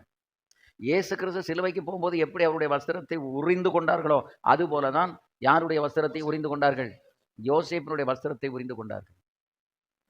இப்பொழுது அவன் வஸ்திரம் இல்லாமல் போகிறான். போய் அந்த மீதியானியர்கள் போய் போத்திபார் கையில கொடுக்குறாங்க. இப்ப அடுத்து இந்த இடத்துல சாவுல இருந்து கர்த்தர் காப்பாத்திட்டாரு. யார? தேவ சித்தம் செய்கிற ஒரு மனுஷனை சாத்தான் வந்து கொலை பண்ணணும், அழிக்கணும்னு தான் நினைப்பான். அதுல தப்பி நம்ம இருக்கிறதே பெரிய கிருபை. ஆமென். அடுத்த கட்டம், போத்திபார் வீட்டுக்கு போனான். ரைட், அங்கிருந்து இவன் தப்பிட்டான். இப்ப இவனோட கர்த்தர் இருக்கிறார், இவன் செய்கிறதெல்லாம் வாய்க்குதுன்னு சொல்லி போத்திபார் வந்து புரிந்து கொண்டான். இப்ப இப்படியே விட்டா சரிப்பட்டு வராது, இவனை கரைப்படுத்திடணும். தாவீதை கரைப்படுத்தி கர்த்தரை விட்டு பிரித்தது போல இவனை என்ன செய்யணும்? கரைப்படுத்திடணும். அப்ப அதுக்கு ஒரு ஸ்திரீக்குள்ள போனான். யாரு? இந்த பிசாசு. அவளுக்குள்ள போய் உட்கார்ந்து அங்க வேலை செய்யறான். அவள் தினமும் அலட்டி கொண்டே இருக்கிறாள். இந்த அலட்டுவது என்பது என்னன்னா, அது ஒரு ஸ்பிரிட். யாராவது உங்ககிட்ட ஒரே காரியத்தை சொல்லி சொல்லி உங்களுக்கு விருப்பம் இல்லாத அல்லது உங்களுக்கு பிடிக்காத ஒரு காரியத்தை அலட்டிக்கிட்டு இருக்காங்கன்னா ஜாக்கிரதை. உன்னை வேரோட அழிக்கிறதுக்கு, கத்தரை விட்டு உன்னை தூக்குறதுக்கு தான் அந்த அலட்டுகிற ஆவி வந்து உட்கார்ந்து அலட்டுது. தெளிலாளுக்குள்ள 5 ஆவி இருந்துச்சு. என்ன ஆவியெல்லாம்? சிறுமைப்படுத்துகிற ஆவி. அவ மடியில போய் படுத்த உடனே அவனை சிறுமைப்படுத்தினான். அந்த சிறுமை, நியாயாதிபதிகள் 16ஆம் அதிகாரத்துல பார்த்தீங்கன்னா, அவனை அவள் சிறுமைப்படுத்தினாள். 2வது, அவனை உன் பலன் என்ன, உன் பலன் என்னன்னு சொல்லி அலட்டி கொண்டே இருந்தாள். அவளுக்குள்ள என்ன ஸ்பிரிட் இருந்துச்சு? அலட்டுகிற ஆவி. 3வது, ரகசியத்தை வெளிப்படுத்தும்படிக்கு சொல்லிட்டே இருக்கான். அப்ப ரகசியத்தை பிடுங்குகிற ஒரு ஆவி இருக்கு. நம்ம எல்லாருக்கும் நம்முடைய வாழ்க்கை ஊழியத்துக்கு ஒரு ரகசியம் இருக்கு. இருக்கா இல்லையா? அந்த ரகசியத்தை நம்ம விடாம கர்த்தரோட ஒன்றித்து போய்கிட்டே இருக்கிறோம். இப்போ வரைக்கும் நமக்கு சக்சஸா இருக்கு. இது என்ன? இந்த ரகசியம் என்ன? இது அடுத்தவங்க தெரிஞ்சு என்ன செய்ய போகுது? உங்க ரகசியம் இன்னொரு ஆளுக்கு தெரிஞ்சு அவங்க அதுல ஜெயிக்க முடியாது. ஏன் ரகசியம் இன்னொரு ஆளுக்கு தெரிஞ்சு ஜெயிக்க முடியாது? அது எனக்கு கர்த்தர் கொடுத்த கிருபை. இப்ப ஏன் சீக்கிரட்டை நான் இன்னும் ஒரு ஆள்கிட்ட வந்து இப்படிதான் அந்த ஊழியம் அப்படிதான் இதுன்னு நான் சொன்னதுனால நீங்க அதை செய்யவும் முடியாது. கள்ளக்குறிச்சியில பிரசங்கம் பண்ணிக்கிட்டே இருக்கேன். இது மாதிரி ஒரே ஒரு வரி தான் சொல்லிட்டு 3 மணி நேரம் பேசிட்டேன். அப்போ ஒரு பாஸ்டர் வந்து எனக்கு அந்த நோட்ஸை முழுதும் கொடுங்க பாஸ்டர், எனக்கு ரொம்ப அருமையா இருந்துச்சு அப்படின்னு கேட்குறாரு. நான் சொன்னேன், அந்த புல்பீட்டில் மேலே உள்ள அங்கே இருக்கு, போய் எடுத்துக்கிடுங்க. விரிச்சு தானே வச்சுருக்கேன். அவர் வந்து சுற்றி சுற்றி பார்த்துட்டு, பாஸ்டர் ஒரே ஒரு வரி தான் இருக்குது, வேறு ஒன்றுமே இல்லைன்னாரு. சரி, நோட்ஸ் உங்ககிட்ட தான் இருக்கு. இவ்வளோ நேரம் ஆவியானவர் என்னை கொண்டு பேசினார்ல, நீங்கள் எழுதி எனக்கு கொடுங்க என்கிட்ட. அப்போ தான் அவர் புரிஞ்சாரு, அப்போ இவ்வளோ நேரம் ஆவியானவர் தான் பேசியிருக்காரு. ஆமென், அல்லேலூயா. அங்க நோட்ஸ்ல எழுதி வச்சுக்கிட்டு எல்லாத்தையும் பேசிட முடியாது. அதனால தான் நம்முடைய சிந்தையை ஆளுகை செய்கிறவர் கர்த்தராய் இருக்கணும்.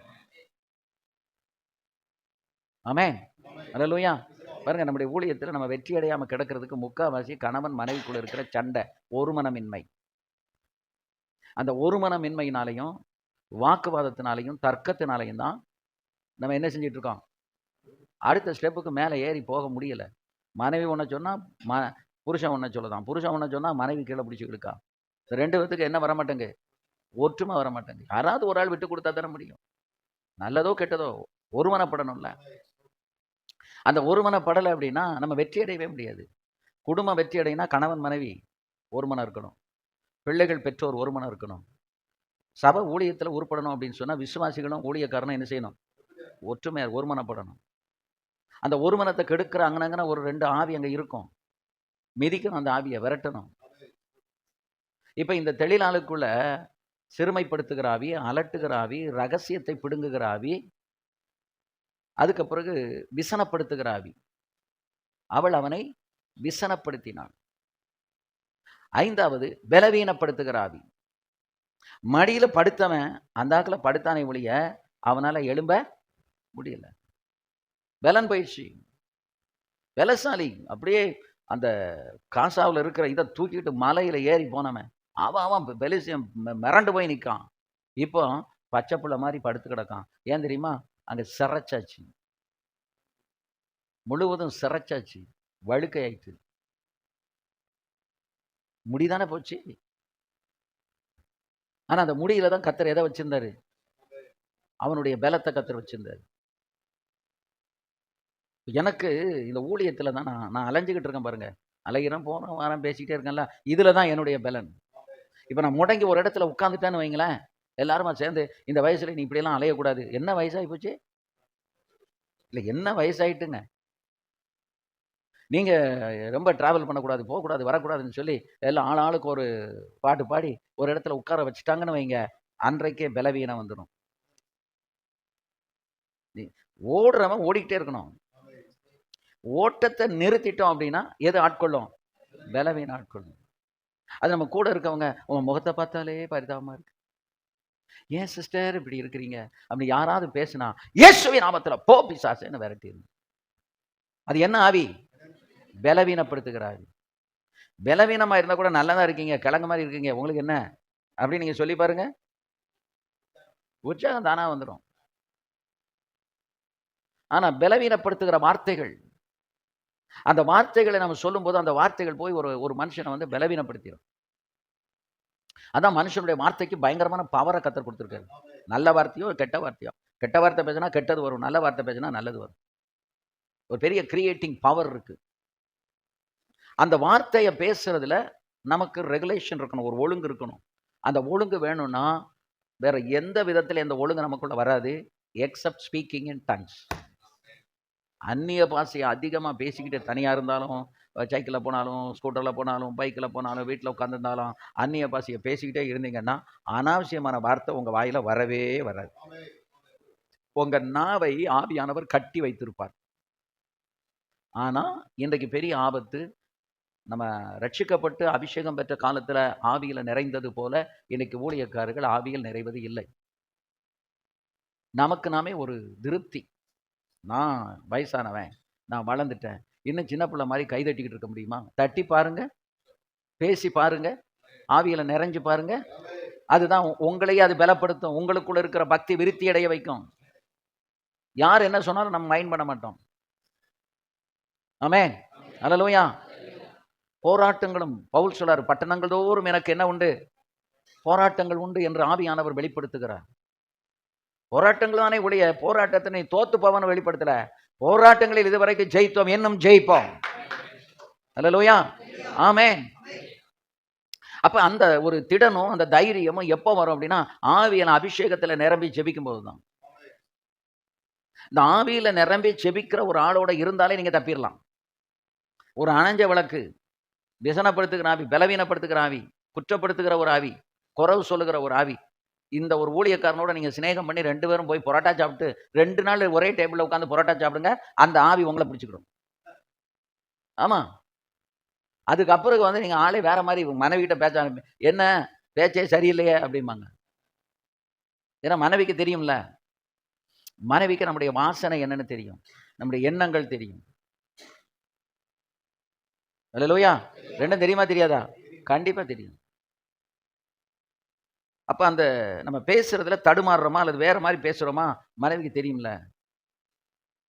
அதுலதான் நம்ம வந்து மனைவி சொல்ல எந்த இடத்துல கேட்கணும், இல்லைங்க நீங்க முன்னால மாதிரி இல்லை அப்படின்னா, ஓ உனக்கு என்ன தெரியும், அவர் எனக்கு டியர் ஃப்ரெண்டு, 4 தடவை புரோட்டா வாங்கி தந்தா டியர் ஃப்ரெண்டா?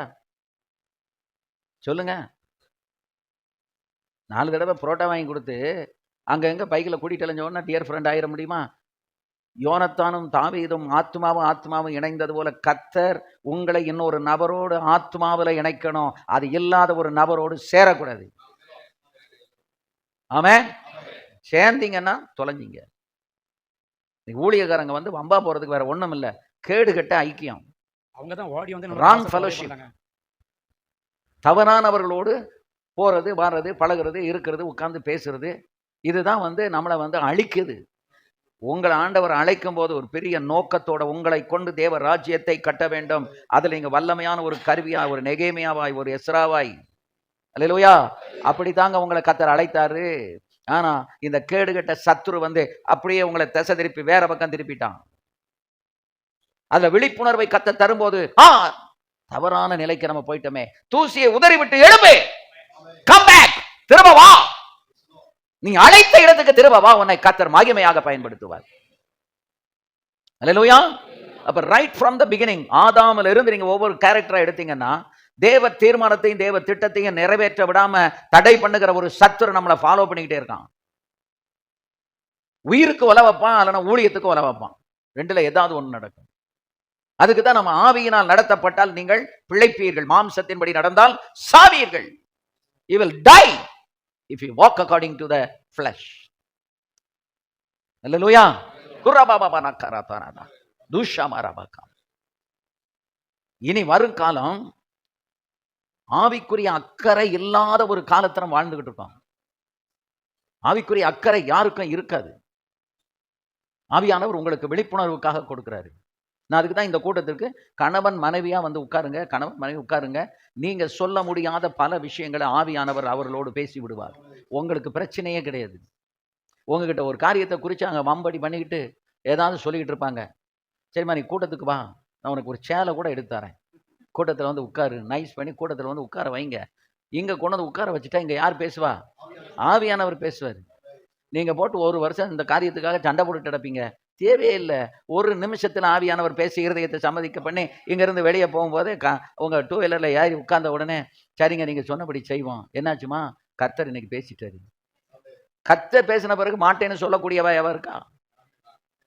தேவன் பேசினா அதை மாட்டேன்னு சொல்கிறவன் எவன் இருக்கான்? அப்படியே அடிபணிஞ்சிடுவோம்ல. அல்லேலூயா. ஆமென்.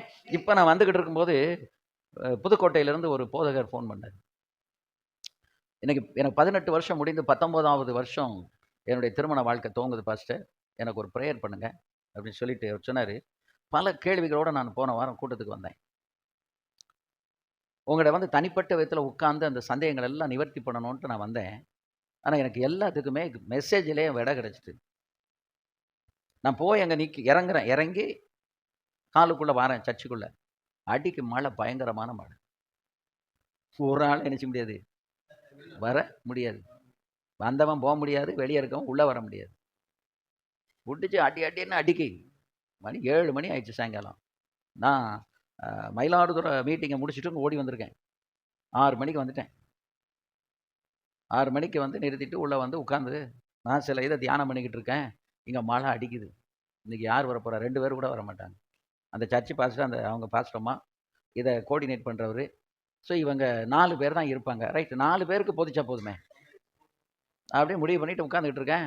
டக்குன்னு அந்த பாஸ்டர் ஒரு ஃபோன் அடித்து ஒரு பாஸ்டருக்கு சொன்னார், பாஸ்டர் உங்கள் கார் எடுத்துகிட்டு பக்கத்தில் இருக்கவங்களாம் கூட்டிகிட்டு வந்துருங்க.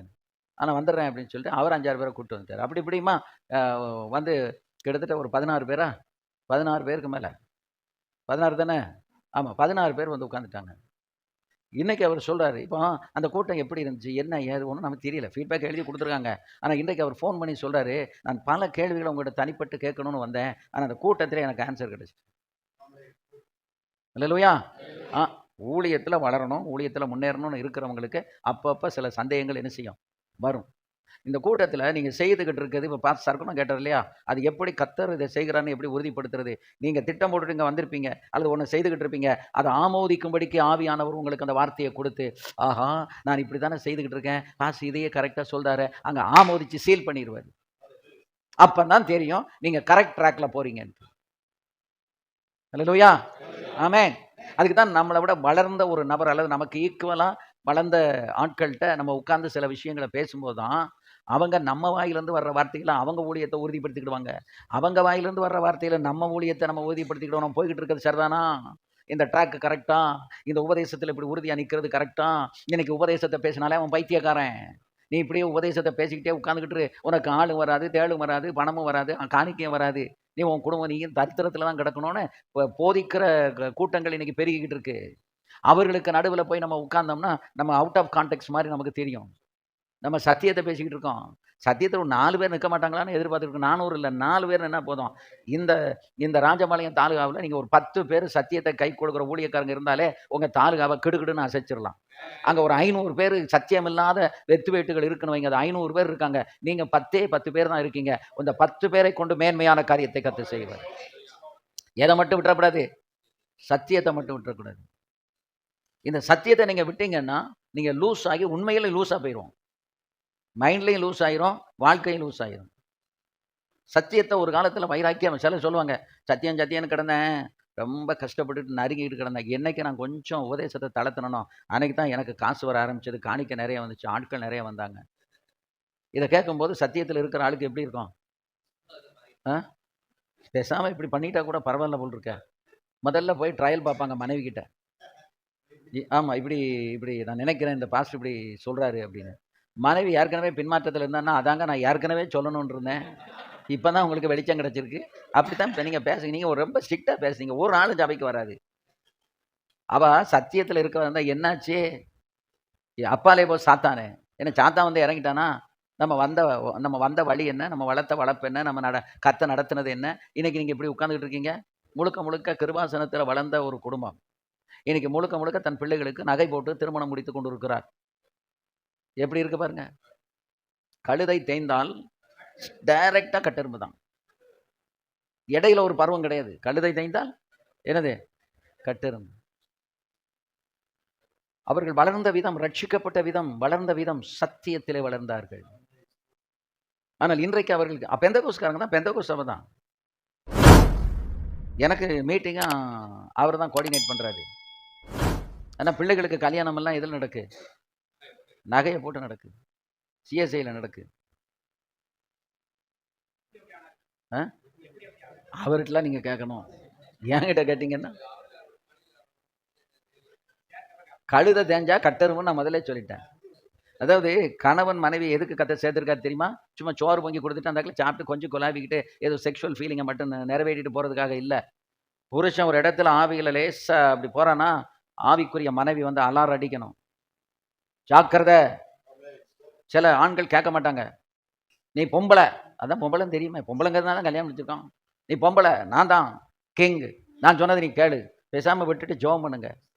ஒரு அட்டியில போடலி நரம்பெல்லாம் வந்து சரண்டர் ஆயிருக்கு. ஏன்னா அது ஜெபம். வாக்குவாதம் பண்ணக்கூடாது, தர்க்கமெல்லாம் பண்ணக்கூடாது. அந்த ரங்கத்துல பார்க்கிற பிதா வெளியரங்கத்துல பலன் கொடுப்பாரு. வாக்குவாதம் பண்ணா, தர்க்கம் பண்ணா நம்ம ஆவி கெட்டு போகும்.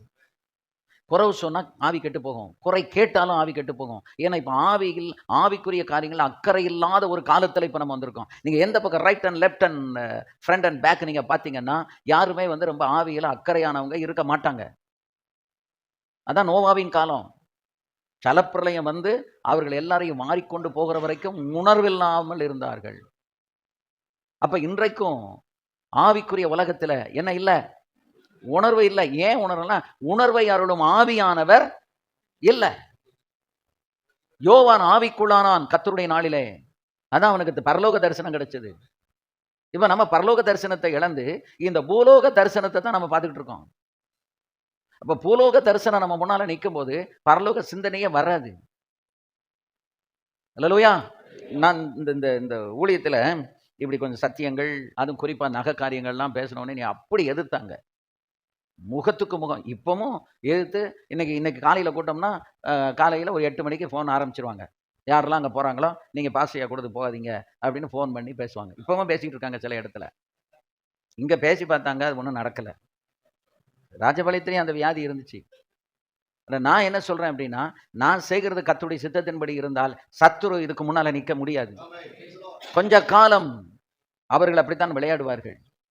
ஆனா உலகத்தில் இருப்பவனிலும் உங்களில் இருக்கிறவர் பெரியவர். அல்லேலூயா. அப்போ ஃபோன் பண்ணி அவங்க பேசட்டும். அதான் ஒருத்தர் எழும்பி சாட்சி சொன்னார், இன்னைக்கு கூட ஃபோன் பண்ணாங்க. அவங்க பாட்டுக்கு ஃபோன் பண்ணிக்கிட்டே இருக்கட்டையா, நீங்கள் உங்கள் பாட்டுக்கு வாங்க, எங்களுக்கு 10 பேருக்கு வந்து நீங்கள் எங்களை ஆவியில் உற்சாகப்படுத்திட்டு போங்க. நாங்கள் 470 கிலோமீட்டர் ட்ராவல் பண்ணி போகிறோம், 7 மணி நேரம். அந்த இடத்துக்கு போகணுன்னா எத்தனை மணி நேரம் ட்ராவல் பண்ணணும்? 7 hours. போகிறதுக்கு மட்டும் 7 மணி நேரம். கிட்டத்தட்ட ஒரு 1500 ரூபா டீசல் போட்டால் தான் நாங்கள் போக முடியும். அங்கே போனால் அங்கே என்ன வருது? எதிர்ப்பு வருது. அப்போ இப்போ இந்த இந்த இந்த மாதம் இந்த மாதமும் ஃபோன் பண்ணியிருக்காங்க. இந்த மாதம் அந்த ஃபோன் பண்ணவருடைய நிலை என்னென்னா, அவர் வந்து கிட்டத்தட்ட எல்லா இடத்துலையும் சுற்றி சுற்றி கடனை வச்சுக்கிட்டு உட்காந்துட்டு இருக்காரு. நீ கோல் பேசுனேன்னா உனக்கு கடன் தானே வரும், செழிப்பாக வரும். மனைவி இத்தனைக்கும் 80,000 ரூபா 1,00,000 ரூபா சம்பளம் வாங்கிட்டு இருக்காங்க. பையன் சிங்கப்பூரில் இருக்கான். ஆனால் இவருக்கு என்ன இருக்குது? கடன் இருக்குது. மற்ற சபைகளை விட 5,000 10,000 கொடுக்குற விசுவாசிகள் அந்த சபையில் தான் அதிகம் இருக்காங்க. எல்லாமே அனுகூலமாக இருந்தாலும் உன்னுடைய குணம் சரியில்லாததுனால சத்துரு உன்னுடைய பட்சித்து கொண்டு இருக்கிறான். எப்படி தெளிலால் வந்து சிம்சோனுடைய பலனை பட்சித்தாளோ. ஆமென். ஒரு பெண், ஏன்னா அவங்க என்ன சொன்னாங்கன்னா, நீ அந்த ரகசியத்தை பிடுங்கிட்டீங்கன்னா நாங்கள் எல்லாரும் 1100 வெள்ளிக்காசு உனக்கு தரோம்னாங்க. எவ்வளவு? 1100 வெள்ளிக்காசு. அப்ப ரகசியத்தை புடுங்கிறதுக்கு அவன் விலை கொடுக்குறான். இவன் அந்த பணத்துக்கு அடிமைப்பட்டு, எப்பெல்லாம் நம்ம ஊழியத்தில் பணத்துக்கு அடிமைப்பட்டு போனோமோ அன்னைக்கெல்லாம் நம்ம நாசம்தான். எதுக்கு மட்டும் அடிமைப்படக்கூடாது? பணத்துக்கு மட்டும். அன்றன்று உள்ள அப்பத்தை எங்களுக்கு என்று தாரும் அந்த ஜபத்தை பண்ணுங்க. அண்ணனை கத்த நடத்துவார். என்னையெல்லாம் சூப்பரா அண்ணனைக்கு நடத்துறாரு, அற்புதமா கத்த நடத்துறாரு. நான் இந்த விசுவாசத்தில் நடந்துகிட்டு இருக்கிறதுனால தான் உங்களோடு நான் பேச முடிகிறது. விசுவாசத்தை நான் அபியாசப்படுத்தாவிட்டால் உங்களுக்கு என்னிடத்திலிருந்து செய்தி இல்லை. அல்லேலூயா, ஆமே.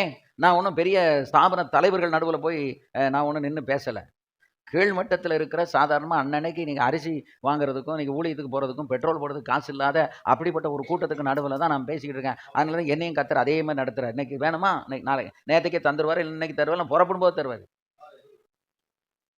13 வருஷமா ஒரு பைசா கடன் இல்லாமல் மாதம் ஒரு 60,000 ரூபா செலவு பண்ணி 16 இடங்கள். இப்போ சங்கரங்கோயிலையும் பாஸ்டர் ஜான் போன மாதம் வந்துட்டு அவர் வந்து என்னை பார்த்து பேசிட்டு, நல்ல எங்களுக்கு இப்படி வேணும் ஐயா, நீங்கள் அங்கே வாங்கன்னு சொல்லி 2வது திங்கக்கிழமை அங்கேயும் இப்போ ஆரம்பிச்சிருக்கு.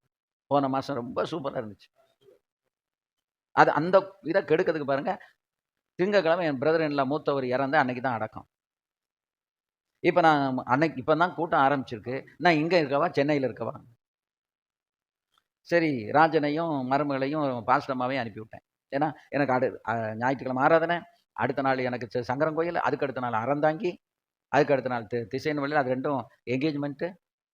அப்போ ராஜன் சொன்ன, சரி நான் மம்மி கூட்டிகிட்டு போய் துஷ்டி அட்டன் பண்ணிட்டு வந்தேன், நீங்கள் ஊழியத்துக்கு போங்க. நான் அங்கே வந்துட்டேன். அங்கே ரொம்ப சக்ஸஸாக இருந்துச்சு. பாசமாக சென்னையிலேருந்து பஸ் எடுத்து நேரம் அறந்தாங்கி வந்துட்டாங்க. நான் இங்கேருந்து அறந்தாங்கி போய் அந்த என்கேஜ்மெண்ட்டை நடத்தி முடிச்சுட்டு வந்துட்டோம். இப்போ எல்லாம் நடந்து முடிஞ்சிட்டு அங்கே போயிட்டு ஏதோ ஒன்று சாப்பிட்டதில் ராஜனுக்கு சிக்காகி அலர்ஜி ஆகி அதுக்கு ஒரு இன்ஜெக்ஷனை போட்டு அதில் லிவரை பிடிச்சி இப்போ ஐசியூவில் 2 நாளாக இருந்து நேற்றுக்கு சாயங்காலம் தான் வெளியே கொண்டு வந்து வச்சிருக்கு. ஒன்றில் ஜெயிச்சா இன்னொன்றில் போராட்டம். சரி, அப்படிதான் போராடினாலும் ஜெயம் வந்து நமக்கு தான். ஏன்னா நம்ம ஜெயிக்கிறவரோட இருக்கிறோம். ஜெயம் கொடுக்கிற தேவனுக்கு, நம்முடைய கர்த்தராகிய இயேசு கிறிஸ்துவின் நாமத்தினாலே ஜெயம் கொடுக்கிற தேவனுக்கு ஸ்தோத்திரம். அல்லேலூயா. அப்போ போராட்டங்களும் கஷ்டங்களும் வரும், ஆனா தோல்வி வராது. அதுல நீங்க தெளிவா இருக்கணும். இந்த கடைசி காலத்துல, நோவாவின் காலத்துல அக்கறையின்மையா இருந்துராதீங்க. நீங்க பழகுகிற நபர்கள் நல்ல உங்களை மாதிரி ஆவிக்குரியவர்களா இருந்தா பழகுங்க. இல்லைன்னா வாயை மூடிக்கிட்டு பேசாம உங்க வீட்டுக்குள்ள கதவை அடைச்சு உட்காந்து ஜெபம் பண்ண ஆரம்பிச்சுங்க. வெட்டிக்கதை வீண் கதை பேசவும், சிலுவைபுத்தூருக்கு போயிட்டு வந்துருவோம், தென்காசிக்கு போயிட்டு வந்துடும் அப்படின்னு போகும்போதெல்லாம் ஊருக்கு அந்த ஊழியக்காரர் அப்படி, இந்த ஊழியக்காரர் இப்படி, அவங்க ஊழியத்தில் அப்படி செஞ்சாங்க, இப்படி செஞ்சாங்க, எல்லாம் நிரப்பிட்டு வந்து நீங்கள் என்னங்க ஜெபம் பண்ண முடியும்? சொல்லுங்க பாப்போம். ரபிஷ் குப்பையை வந்து நம்ம இருதயத்தில் நிரப்பி விட்டுறாங்க. யாரு கதையை நமக்கு தேவையில்லை. முதல்ல ஊழியக்காரங்க அடுத்தவங்க கதையை கேட்கறத நிறுத்துங்க. இந்த அக்கறை உங்களுக்கு தன்னால வந்துடும். ஏன்னா இந்த அக்கறையை தருகிறவர் ஆவியானவர். பலவீனங்களை கடந்து, குப்பைகளை கடந்து, ஊரபா தனகவா ரத தாத ரகநாம ரத நக லக ரப தக தக ரக தக மர ரக லக ரப அரப தனம ரக தத தத தத பாபா கக கக கக தப ரத ரத தத Baba விவபக்கரமஷ குலபக்கர துரமி கரமஷ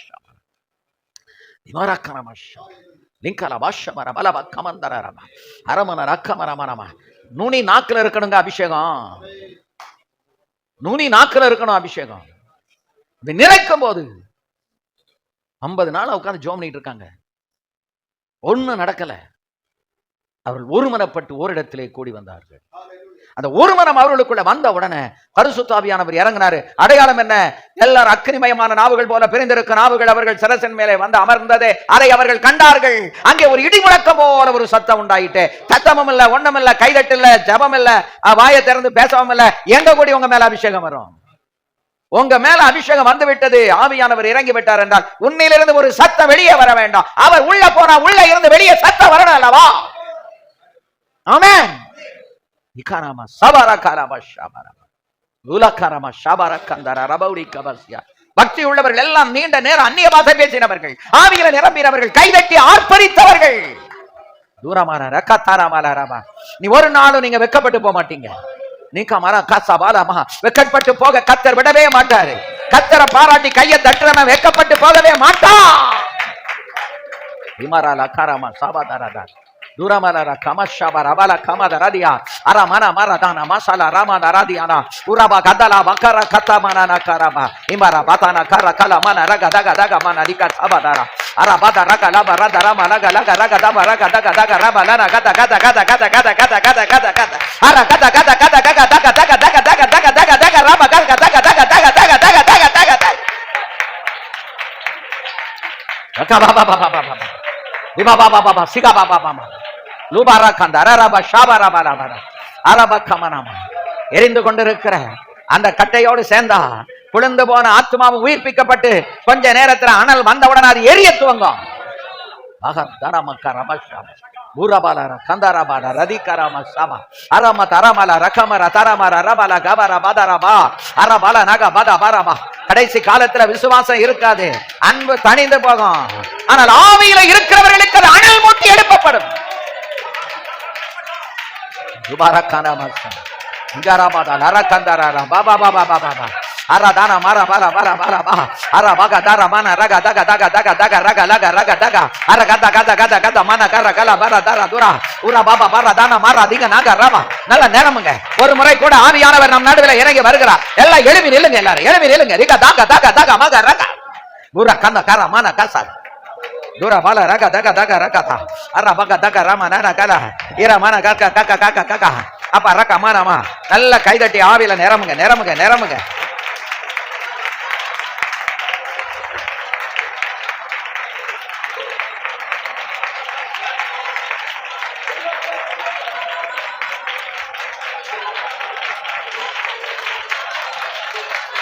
Kalaba raga daba raga ralama Dura lama mama mama mama gata bara bada bara mana gata bara bala naga bada bada bada rala gaga gaga gaga gaga gaga manga raga ala gara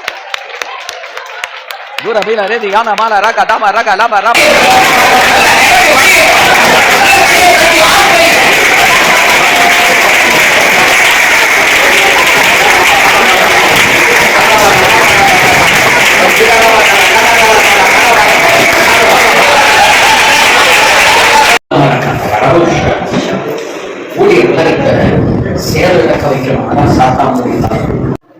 அதான் அந்த அக்கறையின்மை அப்படின்னு ஏன் சொல்லுது அப்படின்னு சொன்னா, ஆவியில நிரம்புறதுல அக்கறை இல்ல. ஆவியில நிரம்பல அப்படின்னா வார்த்தை உங்களுக்குள்ள இருந்து வெளியே வராது. ஜனங்களுக்கு தேவையான வார்த்தை வராது.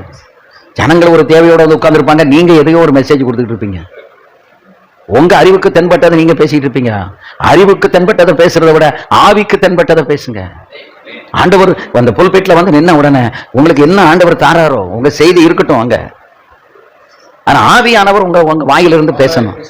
அப்ப முன்னால இருக்கிறவங்க தேவை சந்திக்கப்படும். முடிஞ்ச உடனே பாஸ்டர் இன்னைக்கு கர்த்தர் உங்களை கொண்டு என்னோட பேசினார். ஒரு ஊழியக்காரர்கிட்ட வந்து ஒரு அம்மா சொன்னாங்களாம், பாஸ்டர் நீங்க பேசினது ரொம்ப பிரயோஜனமா இருந்துச்சு அப்படின்னு. இவர் ரூம்ல போய் அழுதாராம், ஆண்டவரே ஆவியானவர் பேசினார்னு சொல்லாம நீங்க பேசினது பிரயோஜனமா இருந்துச்சுன்னு சொல்றாங்களே, நானா பேசினா பாப்போம் நீர்லா பேசணும், அவங்களுக்கு அதை உணர தெரியலையே ஆண்டவரேன்னு அழுதாராம். மனுஷன் பேசுறது இல்ல, யாரு பேசணும்? ஆவியானவர் பேசணும். ஆவியானவர் பேசணும். ஊழியர் உலகத்தை கெடுத்து நாசம் பண்ணி சின்ன பின்னம் ஆக்குறதுக்கு ரொம்ப ஸ்பீடா பிசாசு வேலை பார்த்துக்கிட்டு இருக்காங்க. நீங்க கவனமா இருந்தீங்கன்னா அதுல சிக்காம தப்பிடலாம். இல்லையா, அவரை ப்ளீஸ் பண்ணணும், இவரை ப்ளீஸ் பண்ணணும், யாரையும் ப்ளீஸ் பண்ணாதீங்க. நான் என் வாழ்க்கையில சொல்ல, நான் மனுஷனை ப்ளீஸ் பண்ணவே இல்லை. நான் தெளிவா சொல்லுவேன், என் ஆவிக்குரிய தகப்பனுக்கு கொடுக்க வேண்டிய முக்கியத்துவத்தை நான் கொடுக்காமல் இருந்ததில்லை. ஆனால் இயேசுவுக்கு கொடுத்த முக்கியத்துவத்தை அவருக்கு கொடுக்கவும் இல்லை. அல்லேலூயா, ஆமென். நம்ம யாருக்கு முக்கியத்துவம் கொடுக்கணுமோ அவங்களுக்கு தான், அவர் தான் கர்த்தர். ஆனா மனுஷனுக்கு கொடுக்க வேண்டிய முக்கியத்துவத்தை என்ன செய்யணும்? அவங்க உயிரோடு இருக்கிற வரைக்கும் ஆவிக்குரிய தகப்பன் என்கிற ரீதியில எதுல விசாரிக்கணுமோ அதை விசாரிக்கணும். வருஷத்துக்கு ஒரு தடவை அவங்களுக்கு துணிமணிக்கு ஒரு காணிக்கை கொண்டு போவாங்க. இல்லாதவங்களா இல்ல இருக்கு, கடமை. ஆவிக்குரிய தலைவன், ஆவிக்குரிய தகப்பன் ஓயாம சொல்லுவான், ஆனா எதுவுமே செய்ய மாட்டான். ஒரு 10 ரூபாய்க்கு கடலை மிட்டாய் வாங்கி சாப்பிடுங்கன்னு கூட சொல்ல மாட்டாங்க. ஆனா என்ன பெருசா பீத்திக்கிடுவாங்க? அவர் தான் எனக்கு ஆவிக்குரிய தகப்பன். அவர் தண்ணி குடிச்சாரா, டீ குடிச்சாரா, அந்த அக்கறை இருக்கா? கிடையாது. ஆனா வார்த்தை மட்டும் வாயில வடை சுட்ட மாதிரி சுடுவோம்.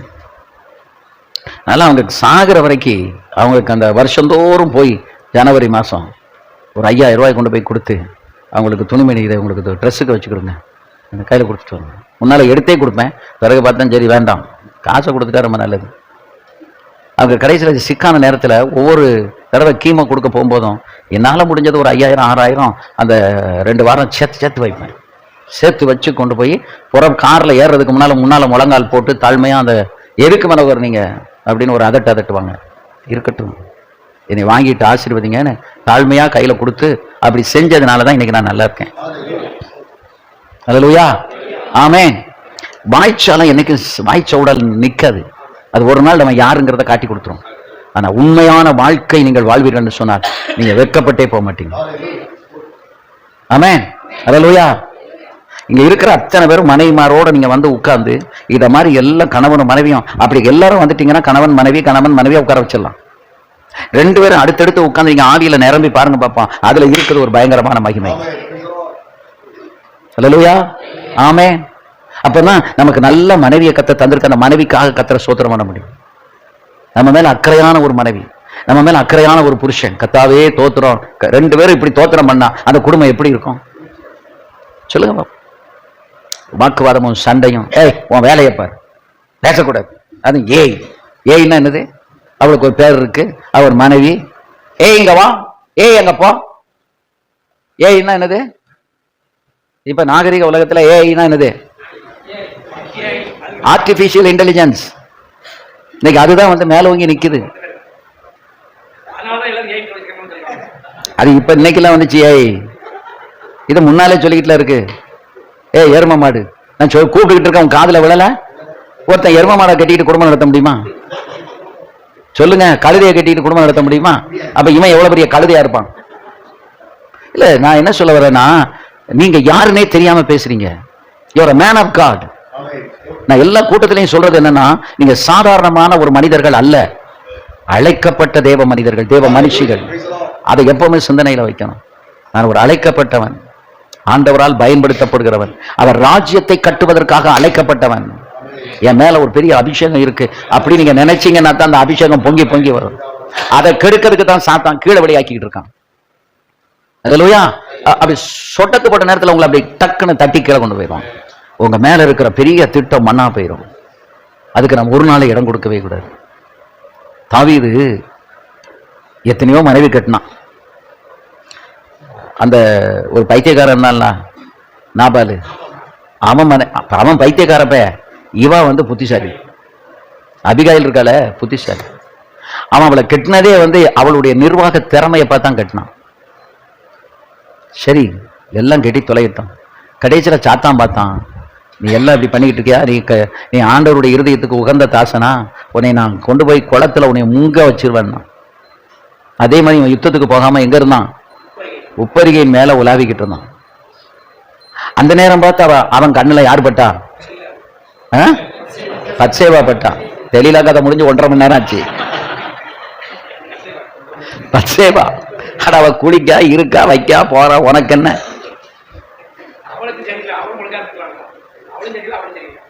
ராஜாவை பத்தி தெரியாம பேசக்கூடாது. ராஜா வந்து ஒருத்திய வான்னு கூப்பிட்டா வராம இருந்தா என்ன ஆகும்? இதுல ஒரே ஒருத்தன் நாத்தான், அவன் தேவ ஆவியினால் நிறைந்த மனிதனாய் இருந்ததுனால நீரே அந்த மனுஷன் அவன் கையை நீட்டினான். ஏன்? அவனுக்குள்ள ஆவியானவர் இருந்தார். ஆமென், அல்லேலூயா. யாருமே மறுக்க முடியாது. தன் பாவங்களை மறைக்கிறவன், இவன் பாவத்தை மறைக்கிறதுக்கு அவன் அங்கிருந்து வர சொல்லி அன்றைக்கு அவன் தன் மனைவியோட சந்தோஷமா இருக்கட்டும், இதுலதான் கற்பமானா அப்படின்னு ஒரு கதையை கட்டிடலாம்னா கத்தர் விடுவாரா? கொன்னு விடுவார். கொன்னு நம்ம நினைக்கும் அவர் கிருபை உள்ளவர், இரக்கம் உள்ளவர்னு. உச்சி குடும்பியை பிடிச்சாருன்னா தரன்னு எடுத்து கொண்டு போய் நடுத்தருவில் விட்டு கேவலப்படுத்திட்டு போயிடுவாரு. கடந்த காலங்களில் நடந்ததுங்க. ஊழியத்தின் பேரால கொள்ளையடித்தவர்கள், ஊழியத்தின் பேரால தவறான வழிகளில் பணத்தை சேகரித்து நடத்தினவங்களாம் கடைசியில் என்ன ஆனாங்க? இருக்க சொத்தை வித்து கொடுத்துட்டு போனாங்க. தேவனுடைய ஊழியத்தை அவருடைய பாணியில தான் செய்ய முடியுமே ஒழிய நம்ம பாணியில செய்ய முடியாது. எனக்கு இதுக்கு ஒரு பாணி ஆண்டவர் கொடுத்துருக்காரு. நீ இப்படிதான் பேசணும், ஊழியக்காரங்களை பேச விட்டு பேசு, கேள்வி கேட்க வச்சு பதில் சொல்லு, பேப்பரை கொடு, எழுத வை, பேனா கொண்டு போய் கொடு. வழக்கமா கூட்டம் நடக்கு, கூட்டத்துக்கு போறோம், ஒரு நோட்டு புக்கு கொண்டு வரணும், பேனா கொண்டு வரணுங்கிற சிந்தை இல்லையா? சிந்தை இருக்கணுமா வேண்டாமா? அதான் செய்யறோமா? செய்யலை. நீங்க செய்யலைங்கிறதுக்காக நான் உங்களுக்கு பேப்பர்லாம் தர முடியாதுன்னு நான் செய்ய முடியுமா? முடியாது. அது எனக்கு அழைப்பு. நீங்க கொண்டு வந்தாலும் சரி, கொண்டு வராட்டிலும் சரி, சும்மா உட்காந்து ஒரு பேப்பரை நான் கொடுத்து ஒரு பேனாவையும் கொடுத்துட்டோம்னா என் கடமை தீர்ந்தது. எழுதுனா உங்களுக்கு நல்லது, எழுதலைன்னா போச்சு. அதுக்கு நான் ஜவாப்தாரி இல்லை. நான் எந்த கூட்டத்துக்கு போனாலும் சரி, அதுக்கு தனித்தனி நோட்டு வச்சிருப்பேன். இப்போ வெளிநாட்டு கான்ஃபரன்ஸுக்கு போனாலும், போன வருஷத்து கான்ஃபரன்ஸ், அதுக்கு முதன வருஷத்து கான்ஃபரன்ஸ் எல்லாம் கரெக்டாக இருக்கும். இந்த வருஷம் போகும்போது அதை தான் எடுத்துகிட்டு போவேன். அதுக்கு தொடர்ச்சியாக தான் எழுதிட்டு வருவோம். அப்போ எல்லாம் நமக்கு டைரியில் என்ன செய்யும்? இருக்கும். நம்ம ஒன்றும் பெரிய ஞாபக சக்தி நிறைஞ்சவங்க கிடையாது. நேற்றுக்கு உள்ளதே இன்னைக்கு மறந்து போகுதே. அப்போ எல்லாம் என்ன செய்யணும்? நம்ம இந்த மாதிரி வம்பு பிடிச்சவங்கன்னு தெரிஞ்சுதானே வேதத்தையே எழுதி கத்த கையில் வந்திருக்காது. அது எழுதப்பட்ட தேவனுடைய வார்த்தைன்னு சொல்லி, it's a written word of God. யாரும் மாற்ற முடியாது. அது திரும்ப திரும்ப நம்மை உணர்த்தி கொண்டே இருக்கும். அதை படிக்க படிக்க அறிவு, வசனம் சாதாரணமாக தாங்க இருக்கும். ஆனா அந்த வசனத்துக்கு உள்ள சாரம் இருக்கு பாருங்க, அந்த சாரத்தை பிழிந்து எடுத்து நம்ம கொடுக்கிறவர் தான் ஆவியானவர். அந்த ஆவிக்குள்ள இருந்தா தான். இப்போ நோவாவி நாட்களை நடந்தது போல இதை நான் என்ன பெரிய மந்திரமும் தந்திரமும் பெரிய இதா பேசிக்கிட்டு இருக்கேன்? இல்ல, இதைத்தான் பேசணும். அக்கறை இல்லை, அக்கறை அன்னைக்கு இல்லை, இன்னைக்கும் அக்கறை இல்லை. அன்றைக்கு அவர்கள் உணர்வு இல்லாமல் இருந்தார்கள், இன்றைக்கும் உணர்வு இல்லை. அன்றைக்கு ஆவியானவர் ஊற்றப்படலை, இன்னைக்கு ஆவியானவர் ஊற்றப்பட்டிருக்காரு. உணர்வை அருளும் ஆவி. நாம பெற்றிருக்கிறது என்னது? உணர்வை அருளும் ஆவி. அப்ப அந்த உணர்வை அருளும் ஆவியை நம்ம பெற்றிருக்கிறதுனால ஆவியின் நிறைவுக்குள்ளேயே இருந்தா தான் உணர்வு நமக்குள்ள இருக்கும். இல்லைன்னா உணர்வு இருக்காது. உணர்வு கட்ட மனுஷனா இருக்காரு, சொல்றமா இல்லையா? அது போல ஆண்டவர் நம்மளை பார்த்து, என் ஆவியை உனக்கு தந்து நீ உணர்வு கட்டு போய் உட்கார்ந்துட்டு இருக்க, எனக்கு நம்ம கேட்டா என்னச்சியா? 17 வயசுல அபிஷேகம் பெற்றங்க, தன்னன் தனிமையா ஹாஸ்டல்ல நின்று அபிஷேகம் பெற்றேன். அந்த அபிஷேகம் இன்னைக்கு வரைக்கும், 17 வயசுல இருந்து இன்னைக்கு வரைக்கும் அந்த அபிஷேகம் எனக்கு குறையல. ஆமென், அல்லேலூயா. எனக்குள்ள அபிஷேகம் இல்லைன்னா என் குடும்பத்தில் எப்படி அபிஷேகம் வரும்? என் சபையில் எப்படி அபிஷேகம் வரும்? பாஸ்டே ஆவியில் நிரம்படுங்கிற அந்நியபாதி மாதிரி அவர் வாட்டுக்கு பிடிச்சி வச்ச புலி மாதிரி உட்காந்துக்கிட்டு இருக்காரு அப்படின்னா அவங்களை எப்படி நீங்க கை கட்டுங்கன்னா முதல்ல நீர் மனசுல சொல்லுவான், நீர் கை தட்டும், நீர் அந்நியபாதி பேசும். நீ உமாட்டுக்கு உட்காந்துக்கிட்டு எங்களை போய் கையை தட்டு, காலை தட்டு, எந்திரி, உட்காருன்னு எக்ஸசைஸ் பண்ணிட்டு இருக்காரு. நீங்க ஒண்ணுமே சொல்ல வேண்டாம். ஆவியில நீங்க நிரம்பினால போது உங்களை பார்க்கிற அவர்களுக்குள்ள ஆவி தன்னால வந்துடும். உங்களில் நிரம்பி என் பாத்திரம் நிரம்பி வழிகிறது. அந்த நிரம்பி வழிகிற அனுபவம் ஊழியக்காரனுக்கு இருக்கணும். வசனத்தினால் நிரம்பி வழியணும், அனுபவத்தினால் நிரம்பி வழியணும், ஆவியினால் நிரம்பி வழியணும், பொருளாதாரத்தில் நிரம்பி வழியணும். எல்லாத்திலையுமே என்ன அனுபவம் இருக்கணும்? நிரம்பி வழிகிற ஒரு அனுபவம் இருக்கணும். தாவீத எனக்கு இருதயத்துக்கு பிடிச்சவனே ஏன் சொன்னார்னா, ஆண்டவர் தீர்க்கதரிசியை கொண்டு உணர்த்திட்டாரு.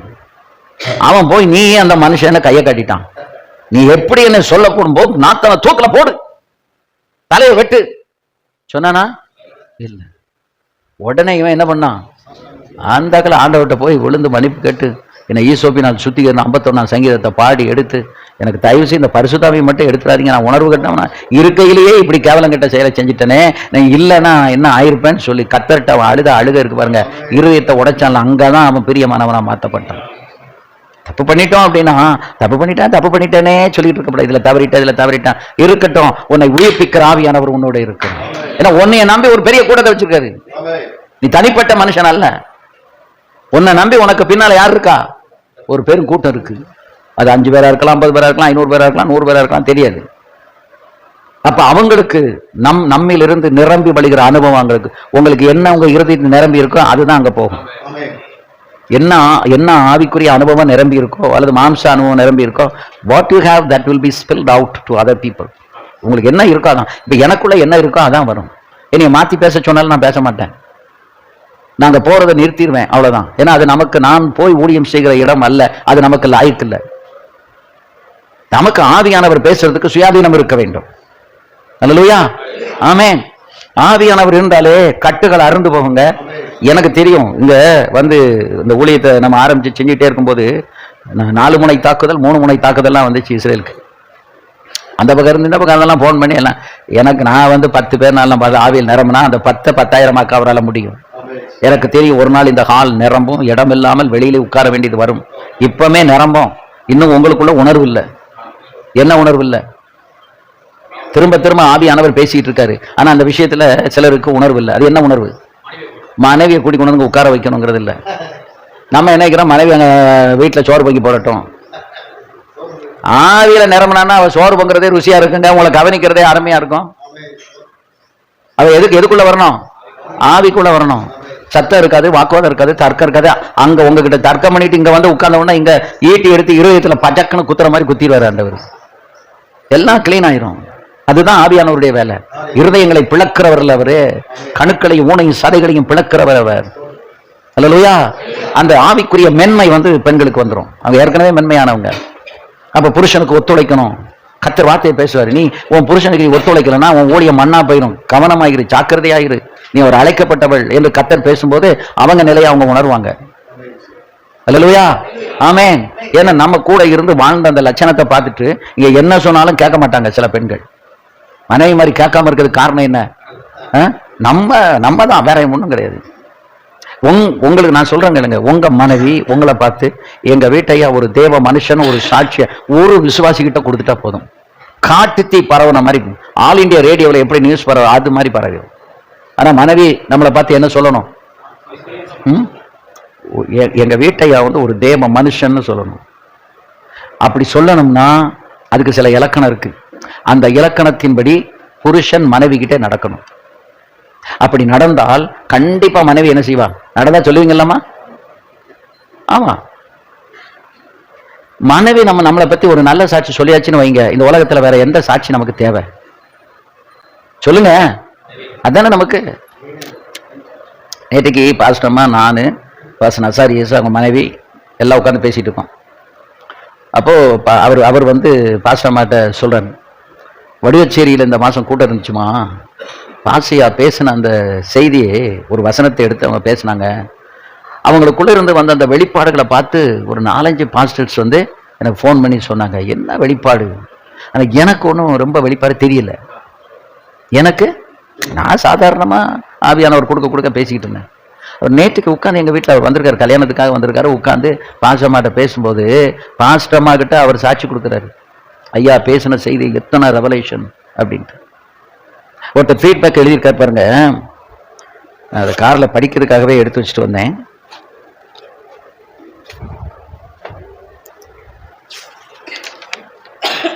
இந்த பக்கம் எழுதி இந்த பக்கம் எழுதியிருக்காரு.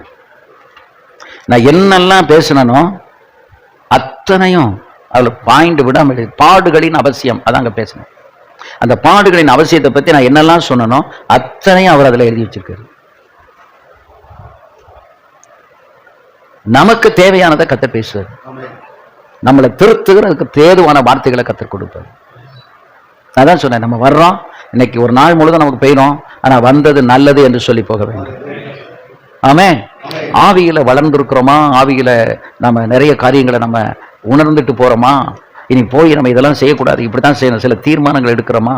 இப்ப அக்கறையின்மை அப்படிங்கிற டாபிக்ல பேசிக்கிட்டே வரோம். ஆனா குடும்பத்தில் அக்கறையோட இருக்கணும், பிள்ளைகள் அக்கறையோட இருக்கணும், விசுவாசி மேல அக்கறையோட இருக்கணும், சபை வளர்ச்சியில் அக்கறையோட இருக்கிறானா, என்னை குறித்து நான் அக்கறை உள்ளவனா இருக்கிறேனா, என்னை சுற்றிலும் இருக்கிறவர்கள் மேல நான் அக்கறையா இருக்கிறேனா? ஏன்னா இந்த கடைசி காலத்துல உணர்வு இருக்காது, உணராதவர்களாய் போயிடுவாங்க. அப்ப அக்கறை இருக்காது.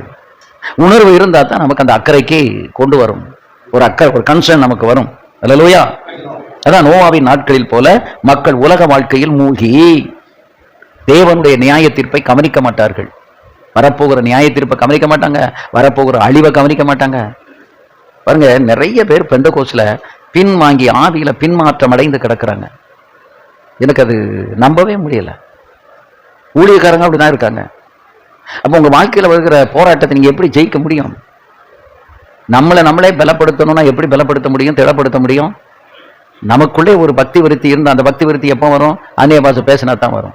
ஒருவன் அந்நிய பாஷை பேசினால் தனக்கே பக்தி விருத்தி உண்டாக அவன் பேசுகிறான். அப்ப அந்த ஒரு பக்தி விருத்தி நமக்குள்ள வந்து நாம 4 பேரை உயிர்ப்பிக்கிற ஸ்தானத்துக்கு கத்த நம்மளை கொண்டு வந்துடணும். நம்ம கூட 2 பேர் சேர்றாங்களா, அவங்களை அப்படியே தகத்தக்கன்னு ஆவியில அனலாக்கக்கூடிய அளவுக்கு நீங்கள் அனல் உள்ளவர்களா இருக்கணும். அதுக்குத்தான் ஆண்டவர் இந்த கூட்டத்துக்கு நம்மளை கொண்டு வர்றாரு. அல்லேலூயா, ஆமென். சகோதரர்கள் ஒருமித்து வாசம் பண்ணுவது எத்தனை இன்பமும் எத்தனை நன்மையுமாய் இருக்கிறது. நம்ம கூடி வருதல் வந்து ஒரு பெரிய நன்மை, அது பெரிய ஒரு ஆசீர்வாதம். அதை நம்ம சிந்திக்கணும், அதை நம்ம விட்டுறக்கூடாது. அல்லேலூயா. கணவன் மனைவியா ஒரு நாள் வந்து உட்காரும் போது அதுல நிறைய சைக்கலாஜிக்கலா மனோதத்துவ ரீதியில பெண்களுக்கு வந்து மாற்றங்கள் ஏற்படும். அதை ஒரு நிறைய கணவன்மார் உணர்றது கிடையாது. கொண்டு வந்து இந்த கூட்டத்தில் உட்கார வைக்கும் போது நீங்க வரும்போதே வண்டியில பேசிட்டு வரலாம், ஒரு தனிமை கிடைக்கும். திரும்ப போகும்போது பேசிட்டு போகலாம், அதுல ஒரு தனிமை கிடைக்கும். இங்க வந்து ஆவிக்குரிய ஆகாரம் நமக்கு கிடைக்கும், ஒரு ஆவியின் நிறைவு கிடைக்கும். அப்படியே கட்டப்பட்ட ஆவியும் இல்ல ஆனரம் இல்லாம இருந்த நிலையெல்லாம் மாறி ஒரு நல்ல ஒரு ஆவியில சுறுசுறுப்பை கத்த தந்துருவாரு, ஒரு பலனை கத்த தந்துருவாரு. அல்லேலூயா. அந்த உணர்வு, அதுக்கு தான் இந்த கடைசி நம்ம நோவாவி நாட்கள் ஏன் சொல்லிருக்கோம்? நோவாவி நாட்கள்ல உணர்வு இல்லை, உணராது இருந்தார்கள். எப்போ வரைக்கும்? மழை பெஞ்சு வெள்ளம் வந்து வாரி கொண்டு போகிற வரைக்கும் உணரல. இப்ப எக்கால சத்தம் கேட்டு ஏசுநாதர் வர்ற வரைக்கும் ஜனங்கள் என்ன செய்ய மாட்டாங்க? உணர்வு இல்லாம தான் கிடப்பாங்க. உபவாசத்துக்கு குறைவா, ஜெபத்துக்கு குறைவா, 7 மணி நேரம், 8 மணி நேரம், 12 மணி நேரம், எதுக்கு குறைவு? ஆனா அவ்வளவு ஜெபமும் போயிட்டு வந்த உடனே சண்டை தான் போட்டுக்கிட்டு இருக்கோம். விடிய விடிய ஜெபம் பண்ணிட்டு காலையில வந்த உடனே சல்லுன்னு மனைவி கிட்ட ஒரு கோபம், மனைவி முக்காடு போட்டு ஆவியில நிரம்பி துள்ளி இருப்பா, வந்த உடனே புருஷன்கிட்ட ஏத்து பேசிட்டு நிற்பா. அப்ப அவ்வளவு நேரம் ஜெபத்தில் இருந்தவன் என்ன பிரயோஜனம்? அதை நான் இங்கிலீஷ்ல சொல்லலையே, நான் தமிழ்ல தானே சொல்லிட்டு இருக்கேன். அதைத்தானே சொல்லுதேன். மனைவியை கொண்டு வந்து உட்கார வைங்க, அவ காப்பி என்ன பிரியாணியா கிண்டி தருவா. அந்த அக்கறையின்மை இருக்காது. ஏன் இருக்காதுன்னா ஆவியானவர் உணர்த்தி அதை செய்ய வைக்கலன்னா நம்ம என்ன சொன்னாலும் செய்ய முடியாது. காலையில எழும்புற உடனே நம்ம படுத்த படுக்கையை சரி பண்ணிட்டு அடுப்பை போய் தொடச்சு அடுப்புல முதல்ல வந்து ஒரு காப்பியை போட்டு கொடுக்கணும், ஒரு வெந்நியை போட்டு கொடுக்கணும். இப்ப நான்லாம் காப்பி குடிக்க மாட்டேன், பாசமா காஃபி சாப்பிடுவாங்க. பக்கத்து வீட்டில் இந்த அது என்ன பூ, செம்பருத்தி பூ. நாங்கள் வாக்கிங் போயிட்டு வர்றதுக்குள்ள ஒரு 4 பூ பறித்து எங்கள் வாசலில் வச்சுருவாங்க, 4 5 இருக்கிற பூவை. வந்த உடனே டக்குன்னு வெளியே கொதிக்க வச்சு அந்த பூவை போட்டு எனக்கு ஒரு டம்ளர் கொடுத்துருவாங்க. இல்லைன்னா அந்த சத்து மாவை கொண்டு வந்து கொடுத்துருவாங்க. அவங்களுக்கு போட்டு குடிச்சுக்கிடுவாங்க. இப்போ வீடு நிறைய ஆள் இருக்கு, அவங்களுக்கு தேவையானதை கரெக்டாக பார்த்து அவங்க கையை போட்டு அந்த டைமுக்கு கையில் கொண்டு வந்து கொடுத்துருவாங்க. இது எல்லாமே இல்லை, இதெல்லாமே காரணம் ஆவியானவருடைய நடத்துதல் இல்லாததுனால தான். நீங்க ஆவியானவரால் நடத்தப்பட்டா உப்பு எவ்வளவு போடணும், சீனி எவ்வளவு போடணும், காலையிலே காப்பி போட்டு கொடுக்கணும் அப்படிங்கிறத ஆவியானவர் அங்க பேசுவாரு. அந்த ஆவியானவருடைய உணர்வு வந்து எல்லா கோணத்திலும் இருக்கணும். கூட்டத்துல மட்டும் இல்ல, சர்ச்சில் மட்டும் கிடையாது. எங்க இருக்கணும்? குடும்பத்தில் இருக்கணும், வீட்டில் இருக்கணும், புருஷன் மேல இருக்கணும். இந்த அக்கறை என்பது எல்லா கோணத்திலும் இருந்தால் தான் அந்த குடும்பம் வந்து சாட்சியாக வாழ முடியும். நோவா குடும்பத்தை எடுத்துக்கிட்ட ஒருவருமே அக்கறை இல்லைங்க, ஆனால் நோவா குடும்பத்தில் அக்கறையோடு இருந்தார்கள். அந்த குடும்பத்தை பத்தி ரொம்ப பாராட்டுற ஒரு விஷயம் என்ன அப்படின்னு கேட்டீங்கன்னா, கூட இருக்கிற என்கரேஜ் பண்றதுக்கு ஒரு ஆளும் கிடையாது. ஆனா நோவா நடந்து கொண்ட விதத்துல மனைவி கரெக்டா இருந்தா, மருமக்கமார் கரெக்டா இருந்தாங்க, மகன்களும் கரெக்டா இருந்தாங்க. இது எல்லாத்துக்குமே கீ பர்சன் யாரு? நோவா. அவன் தான் சத்தம் கேட்டான், தேவ சத்தம் கேட்டவன். எங்களை மாதிரி இருக்கு. திடீர்னு ஒரு நாள், ஏங்க நீங்க உண்மையிலேயே ஆண்டவர் உங்ககிட்ட பேசினாரா? இவ்வளவு நாள் ஆச்சு, ஒரு துளி இது கூட வரல. ஆண்டவர் பேசியிருந்தா ஒரு 2 பேர் ரட்சிக்கப்பட்டிருக்க மாட்டாங்களா? என்னைக்கு கேட்டதா இருக்கா? இல்ல. ஏன்னா தன் புருஷன் மேல அவ்வளவு நம்பிக்கை. என் கணவர் பொய் சொல்ல மாட்டார், கர்த்தர் பேசினார் என்றால் அவர் பேசினார். அந்த ஒரு ட்ரஸ்ட் ஒர்தினஸ், ஒரு நம்பிக்கை யாருக்கு இருந்துச்சு? நோவா மேல, நோவா மனைவிக்கு இருந்துச்சு. அதுக்கு தான் நான் சொல்றேன், நீங்கள் நம்பிக்கையுடையவர்களாக இருங்க. முதல்ல நீங்க ஒரு மூச்சு விட்டா கூட உங்க மனைவி அதுக்கு ரெஸ்பான்ஸ் பண்ணணும். அப்படிப்பட்ட நிலையில நீங்க இருக்கணும். இப்ப எங்க ஃபேமிலியில நான் அப்படி இருக்கிறதுனால சொல்றேன், அது கிருபையினால நாங்க அப்படி இருக்கிறோம். நேற்று ராத்திரி கூட நான் பாஸ்டர் மாட்ட பேசிட்டு இருந்தேன். நமக்கு ஒரு நல்ல சந்தோஷம், ஒரு நல்ல வாழ்க்கையை கத்து தந்திருக்காரு, நல்ல பிள்ளைகளை, நல்ல ஊழியத்தை கத்து தந்திருக்கிறார். அல்லேலூயா. சில சில விஷயங்கள் செய்யும்போது கருத்து மோதல்கள் வரும். இப்படி செய்யணும்னு நான் சொல்லுவேன், அவங்க இப்படி செய்யணும்பாங்க. நான் அதை அலசி பார்ப்பேன், சரி அதுக்கு நான் பெஸ்ட்டாக இருக்கேன் அப்படி நீ செய்யணும் விட்டுருவேன். இல்லையா நீங்கள் சொன்ன மாதிரியே செய்வோம் அப்படின்னா அவங்க விட்டு கொடுத்துருவாங்க. இந்த விட்டு கொடுக்குற ஆவி எதுக்குன்னா, இது வீணாவில் போட்டு தர்க்கத்தை பண்ணிக்கிட்டு இருக்க ஆவியும் கெடுத்துட்டு போகிறதுக்கா? நீங்கள் தர்க்கம்னு பண்ணிட்டீங்க. அதனால தான் ஆபிரகாம் சொன்னா நாம் சகோதரர்கள். இன்னைக்கு நான் வண்டியில் வந்துகிட்டு இருக்கும்போது கூட எங்களுக்கு ஆலயத்தில் ராஜன் சர்ச்சில் வேலை பார்த்த ஒருவர் வந்து ஒரு ஆர்கியூமெண்ட்டுக்கு, உங்கள் சன் இப்படி பேசிட்டார் அப்படி பேசினார். அவன் பேசினதெல்லாம் ரெக்கார்டில் இருக்குது, ஒன்றும் வயலேஷனாக பேசலை. இவர் அதை வச்சுக்கிட்டு நம்மளை மடக்கினார். நான் சொன்னேன், சகோதரன் மாதிரி பழகிக்கிட்டு தர்க்கம் பண்ண நினைக்கிறீங்களா, வாக்குவாதம் பண்ண நினைக்கிறீங்களா? உறவு முக்கியமா பணம் முக்கியமான ஒரு அமட்டு நல்லா அமைதி ஆயிட்டு பேசவே இல்லைல்ல. ஏன் தெரியுமா? நம்ம பணத்துக்கு அடிமையாகி போறவங்க கிடையாது, உறவை மதிக்கிறவர்கள். கணவன் மனைவி உறவு தாங்க உங்களை சிறப்பாக நிறுத்தும், அதுதான் உங்களை ஆவிக்குள்ளாக்கும், அதான் ஆவியில நீங்க நிலைவரப்படும். கணவன் மனைவி உறவு வயசாயிட்டு என்னத்தை அவ கிடக்கா அப்படிலாம் சொல்லிடவே சொல்லி சாகர மண்ணுக்களை கொண்டு நம்ம புதைக்கிற வரைக்கும் நம்ம மேல அக்கறையா இருக்கக்கூடிய ஒரே ஜீவன் நம்முடைய மனைவி மட்டும்தான். பிள்ளைகள் கூட அந்த அக்கறையா இருக்க மாட்டாங்க. ஆனா யார் மட்டும்தான். நேற்றைக்கு ஒருவரை போய் பார்த்தேன், எனக்கு உறவினர் தான். அவர் வந்து நல்ல ஒரு ஹை பொசிஷன்ல இருந்தவர். அவருடைய வேலை ஸ்தலத்தில் அவர் ஷூவை போட்டுட்டு நடக்கிற ஸ்பீடு வந்து அவ்வளவு வேகமாக நடப்பார், அவ்வளவு கன் கன் கன் கன்னு வேலை பார்ப்பார். அத்தனை யூனியன்காரங்களும் அவர் அப்படின்னா டக்குன்னு மடங்கிடுவாங்க. ஏன்னா அவர் அவ்வளோ நல்ல குணம். இத்தனைக்கு அவர் நாஸ்திகர், தேவ பக்தி கிடையாது, அவருக்கு கடவுள் பக்தி கிடையாது. ஆனால் ஒழுக்கமான வாழ்க்கை, வேலையில் நாணயம். அவர் வேலை பார்க்குற அந்த கம்பெனிக்கு பல ஆயிரம் நஷ்டம் ஏற்படக்கூடிய சூழ்நிலை வந்தாலும் ஒரு நிமிடத்தில் அது பிரச்சனையை சால்வ் பண்ணி அந்த ஃப்ளைட்டை கிளப்பி விட்டுருவார். அப்பேற்பட்ட ஒரு நல்ல நற்பெயர் உள்ள ஒரு மனுஷன். மாணவி கீழே விழுந்திருக்காங்க, தூக்க போன இடத்துல இவர் வலிக்கு இவர் கால் ஒடிஞ்சு இப்போ பெட்டில் உட்காந்துட்டு இருக்கார். கிட்டத்தட்ட 82 83 வயசு இருக்கும். இந்த ஏஜ் ஆகும்போது நடையில நிதானம் வந்துடணும். வயசானவங்களுக்கு நான் சொல்றேன், நான் காரை விட்டு இறங்கும் போதும் நிதானம். ஏன்னா ஒரு நாள் உபவாசம் எடுத்து கிளம்புறேன், இப்படி நின்று கதவை பூட்டுறேன், பூட்டிட்டு திரும்பும் போது என் கால் ஷூவோட என் கால் பிறண்டுட்டு 20 கட்டு போட்டிருக்கு அதை சரி பண்றதுக்கு. இப்படி பிறண்டதை இப்படி கொண்டு வர்றதுக்கு எத்தனை கட்டு? 20 கட்டு. நமக்கு வேலையே என்னது? நிக்கதான் நமக்கு வேலை. நமக்கு காலும் முக்கியம். அசைச்சு இப்படியே ரேபோட் மாதிரி நான் பேச முடியுமா? வாய் முக்கியம், கழுத்து முக்கியம், உடம்பு முழுவதும் முக்கியம். வாய் முக்கியம், தொண்டை முக்கியம், காலு முக்கியம். அப்போ ரொம்ப என்ன செய்யணும்? கவனமா இருக்கணும். அது அக்கறை. என்ன இருக்கணும்? அக்கறை. அந்த நம்ம சரீரத்தை குறித்த அக்கறை. நான் தான் நேற்றுக்கு சொன்னேன், என்கிட்ட ஒருத்தர் பேசிட்டு இருந்தாரு, சரி நீங்க கரெக்டா மெயின்டைன் பண்ணிட்டு போறீங்க, மெயின்டைன் பண்ணினா தான் நல்லது. ஏன்னா ஒரு நாள் சுகவீனம்னு படுத்துக்கிட்டு அந்த கூட்டம் போச்சு. இப்ப நான் வந்து அனுபவத்தோட பேசுற மாதிரி மெசேஜ் கொடுப்பாங்க. மெசேஜ் கொடுக்கறதுக்கு நிறைய பேர் இருக்காங்க, ஆனா அனுபவத்தோடு அதை கொடுக்கறதுக்கு இன்னைக்கு ஆளு இல்லை. அப்ப நம்ம ஒரு கூட்டத்துக்கு போகல, நீ காய்ச்சலோட கள்ளக்குறிச்சியில ஆரம்பிச்ச காய்ச்சல், சேலத்துல காய்ச்சலோட வந்து அங்கேயும் மீட்டிங் முடிச்சுட்டு திண்டுக்கல்கிட்ட வரோம். எனக்கு கார்ல படுக்கவும் முடியல, இருக்கவும் முடியல. மறுநாள் எனக்கு உடம்புலப்பேட்டை மீட்டிங். எஸ்எஸ் எனக்கு ரொம்ப இதா முடியலையே. அப்ப திண்டுக்கல்ல என் ஃப்ரெண்ட் இருக்காரு, பிஎட் காலேஜ் பிரின்சிபால் செல்வின், அங்கே போயிடுவோம். அவருக்கு ஃபோன் பண்ணி அவரை வர சொல்லி ஒரு டாக்டர்கிட்ட போய் ஊசியை போட்டு திரும்ப அங்கே போய் அவங்க வீட்டில் போய் நல்லா கம்பளியை போட்டு ராத்திரி மூடி காலையில் ஃப்ரெஷ்ஷாக எழும்பி வெந்நி போட்டு குளிச்சுட்டு அதோட போய் உடுமலைப்பேட்டை போய் திரும்ப கூட்டத்தை நடத்திட்டு தான் திரும்ப இங்கே வந்தோம். பண்டும் பார்த்துக்கிடணும், ஊழியத்தை என்ன செஞ்சிடக்கூடாது, விட்டுறக்கூடாது. உடலை நீங்க கவனிக்கல அப்படின்னா, நீங்க கீழே விழுந்துட்டீங்கன்னு வைங்களேன், படுக்கையில விழுந்துட்டீங்கன்னா உங்களை யாராலையும் ஒன்றும் செய்ய முடியாது. அக்கறையோட ஜெபிக்கணும். ஆண்டவரே என் உடல் நலத்தை நீர் எனக்கு காப்பாத்தி தாரும் என்று ஒவ்வொருவரும் நினைக்கணும். அல்லேலூயா. மனைவியும் முக்கியம், புருஷனும் முக்கியம். கணவனை இழந்தவள் விதவை, ஆனால் மனைவியை இழந்தவன், சொல்லுங்க வாய்த்திருந்து, அனாதை. மனைவி இல்லைன்னு வைங்க, அனாதை தான், ஒரிஜினல் அனாதை. உயிரோடு இருக்கையில கழுத, என் நாய், பண்ணி, நீ என்ன பண்ற, இத்தனை வயசாச்சு அப்படின்னு ஏசிக்கிட்டு அடப்பாங்க. ஆனா அந்த மனைவி இல்லைன்னா நிலைமை என்ன ஆகும் தெரியுமா?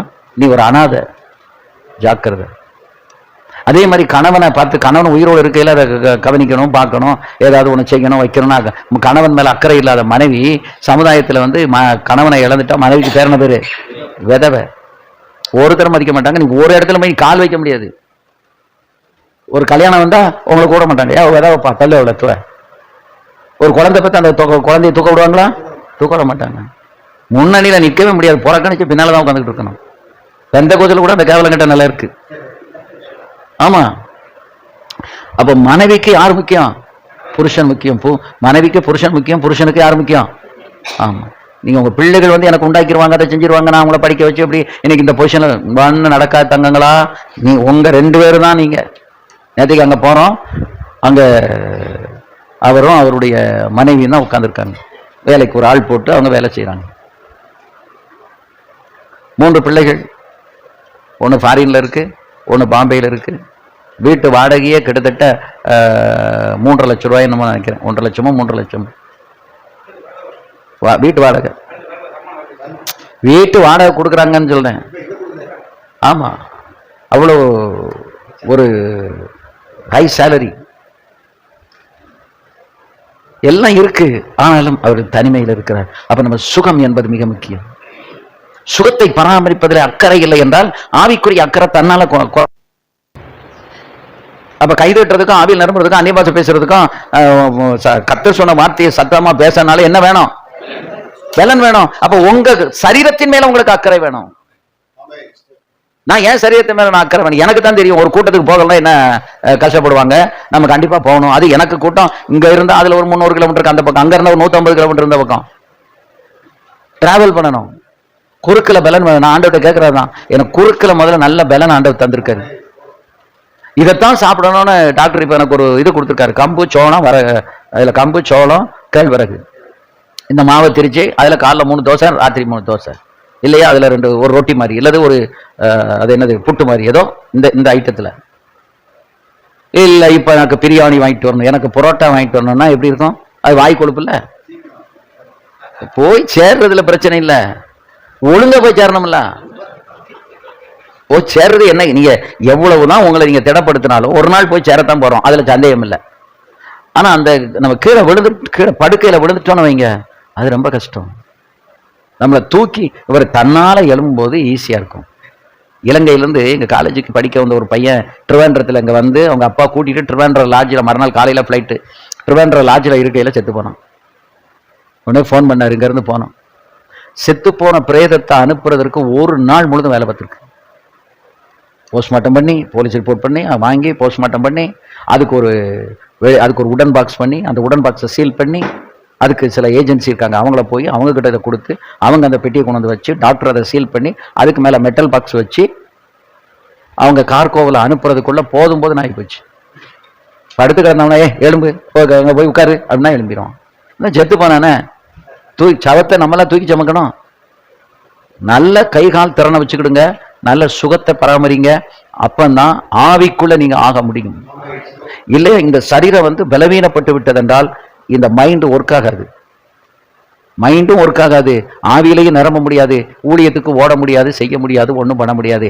வாயை திறந்து பேசினா 2 ஆத்மா ரட்சிக்கப்படும். வாயை திறந்து பேசினா ஒரு கட்டு உடையும். நீ ஒரு கட்டளை விட்டா பிசாசு நடுங்குவான், பிசாசின் கட்டு உடையும். அதுக்கு தான் அழைத்து கர்த்தர் உங்களை வச்சிருக்காரு. முதல்ல நீங்க சிந்திக்கணும், நான் யார்? நான் ஒரு தேவ ஊழியக்காரன், தேவ ராஜ்யத்தை கட்டுகிறவன். உலக ராஜ்யத்தை கட்டுறவன் இல்ல. யாரு? தேவராஜ்யத்தை கட்டுறவன், தேவனால் பயன்படுத்தப்படுகிறவன். அப்புறம் எந்த அளவுல நான் வந்து நாணயமா இருக்கணும், கரெக்டா இருக்கணும், அந்த சிந்தனை உங்களுக்குள்ள இருந்தா வலது பக்கம் இடது பக்கம் நீங்க சாயவும் மாட்டீங்க, உணர்வு இல்லாம போகவும் மாட்டோம். உணர்வு இல்லாம போறதுக்கு காரணம் இந்த பரிசுத்தாவியினுடைய அபிஷேகம். ஏன்னா இந்த கடைசி காலத்துல அன்பு தணிந்து போகும், விசுவாசம் குறைந்து விடும். விசுவாசிக்கிற மக்கள் ரொம்ப குறைவு. இன்னைக்கு விசுவாசத்தோட பேசுறவங்களே குறைஞ்சிட்டாங்க. அவிசுவாசமான வார்த்தைகளை பேசுகிறவர்கள் அநேகர் இருக்கிறார்கள், ஆனால் விசுவாச வார்த்தைகளை பேசுகிறவர்கள் அநேகர் இல்லை. இந்த விசுவாச வார்த்தை தான் எழும்பும், மக்களை எழும்பும். மரித்து கிடக்கிறவனை பார்த்து வார்த்தையை சொன்ன உடனே எழுந்துரு. ஒரு ஊழியக்காரனுடைய வார்த்தைக்கு அவ்வளவு வல்லமை இருக்குங்கிறத மறந்துடக்கூடாது. ஏன் இன்னைக்கு வல்லமை இழந்து இருக்கிறோம் அப்படின்னா, அந்த வல்லமையை நமக்குள்ள இருக்கிற இல்லாதபடிக்கு என்னெல்லாமோ பேசி, வேதம் கெட்ட வார்த்தை ஒன்றும் உங்கள் வாயிலிருந்து, இன்னைக்கு ஊழியக்காரங்க கெட்ட வார்த்தை முதல் கொண்டு பேசிட்டாங்க. கோளு, கொண்டாம்பட்டி, குறவு, விமர்சனம், அப்புறம் என்னது கெட்ட வார்த்தை, எல்லாத்தையும் பேசிட்டு அப்புறம் பைபிளை எடுத்துக்கிட்டு வந்து கர்த்தர் உங்களோட இருக்கிறார், ஒன்னும் வாங்கிட்டே இல்லையே. அப்புறம் கர்த்தர் அங்கங்க இருப்பாரு. சவுடால்தனம் தான் பண்ணிக்கிட்டு இருக்கோம். நம்ம நல்ல பயபக்தியாக ஆண்டவருடைய ஆவியின் நிறைவோட அபிஷேகத்தோடு நீங்க புல்பீட்ல வந்து இப்படி நீங்க நின்னீங்கனாலே அங்க அப்படி ஒரு ஆவி அனல் உண்டாக வேண்டும். அல்லேலூயா, ஆமென். என்ன உண்டாகணும்? ஆவியின் அனல். அது முதல்ல உணர்றது மனைவி உணரணும். எங்க பாஸ்டமா எவ்வளவுதான் சேர் போட்டு உட்காருங்கனாலும் உட்கார மாட்டேன், எனக்கு முன்னாலதான் உட்கார்ந்துருப்பாங்க. எனக்கு இன் ஃப்ரண்ட் ஆஃப் மீ, எனக்கு முன்னாலதான் உட்கார்ந்துருப்பாங்க. அவங்க எவ்வளவு அடக்க உடக்கமா இருந்து, என்ன வயசு என்ன 68 வயசு, 68 வயசுலையும் உட்கார்ந்து முழு மெசேஜும் அவங்க சொல்லுவாங்க. நான் சில பாயிண்ட் வந்து எனக்கு ரொம்ப இன்ஸ்பிரேஷனா இருந்தா, கமலா இது கொஞ்சம் கேளு அப்படின்னா, இப்ப தயவு செய்து சொல்லிடாதீங்க, எனக்கு அங்க கேட்டா தான் எனக்கு நல்லா இருக்கும். நீங்க இப்ப சொன்னீங்கன்னா நீங்க என்ன பேச போறீங்கன்னா எனக்கு தெரியுமே, எனக்கு கவனிக்கணும் என்ன எப்படி வரும். உட்கார்ந்து அவ்வளவு நானே ஆச்சரியப்படுவேன். 68 வயசுல ஒரு சேர்ல கூட உட்காரணும்னு எண்ணாம ஒர்ஷிப்பை முடிச்சுட்டு கீழே வந்து இப்படி முன்னால உட்கார்ந்து, அதான் மாடல். சபையில் இருக்கிற பெண்களுக்கு வந்து என்னது மாதிரி. என்னைய விட பாஸ்டர்மானா உயிரை விட்டுருவாங்க. ஒரு தடவை இது மலேசியா சிங்கப்பூர் கூட்டிட்டு போனோம். நான் 14 தடவை போயிட்டேன். ஒரு தடவை கூட்டிட்டு போனோம் அப்படின்னு சொல்லிட்டு எல்லாம் ஏற்பாடு பண்ணி சபையில் அனௌன்ஸ் பண்ணா 10 லேடிஸ் வந்து ஒப்பாரி வைக்க ஆரம்பிச்சிட்டாங்க. நீங்க போங்க ஐயா, அம்மாவை விட்டுட்டு போங்க. நான் அவங்க இந்த ஒரு தடவை அப்படி இப்படின்னு சொல்லி பார்க்காங்க, கேட்கல. ஏமா நீங்க இல்ல நான் எப்படிமா இருக்க முடியும்? ஆளாளு கேள்வி கேட்க. நான் எந்திரிச்சு வெளியே போனேன். ஒரே வார்த்தை கேட்டேன், உங்க அம்மா மேல நல்ல அன்பா இருக்கிறவங்க எல்லாம் கை வைத்தீங்கன்னா 10 கை வச்சு. இவ்வளவு உங்க அம்மா மேல அன்பா இருக்கிறவங்க ஒரு 10 நாள் 15 நாள் போய் அந்த வெளியூர்ல கொஞ்சம் ரெஸ்ட் எடுத்துட்டு வந்துட்டோம்னா அந்த அக்கறை கூட உங்களுக்கு இல்லையா?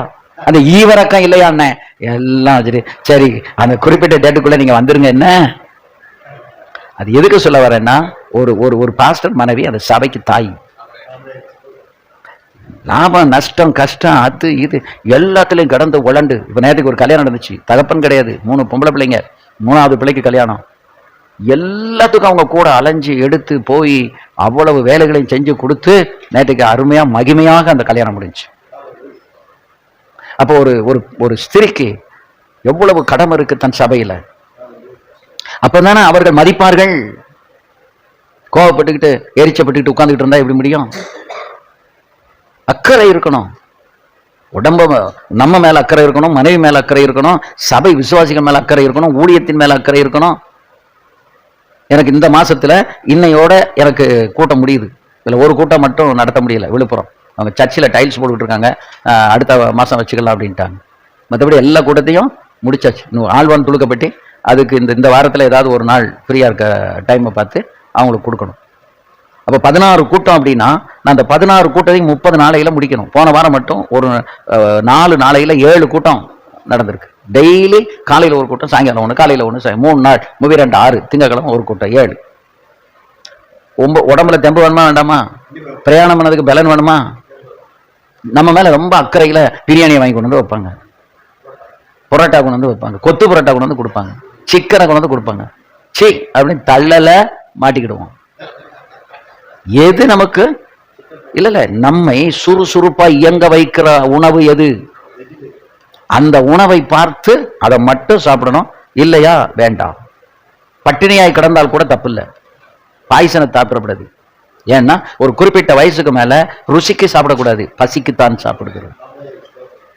சாகுற வரைக்குங்க நைட்ல படுத்தோம் காலையில ஜீவன் போச்சுங்கிற லெவல்ல போயிடணும். இல்ல நான் ரொம்ப ஆசைப்படுவேன், பிரசங்கம் பண்ணிக்கிட்டு இருக்கையிலே அப்படியே உயிர் போயிட்டுனா ஒரு மகிமை.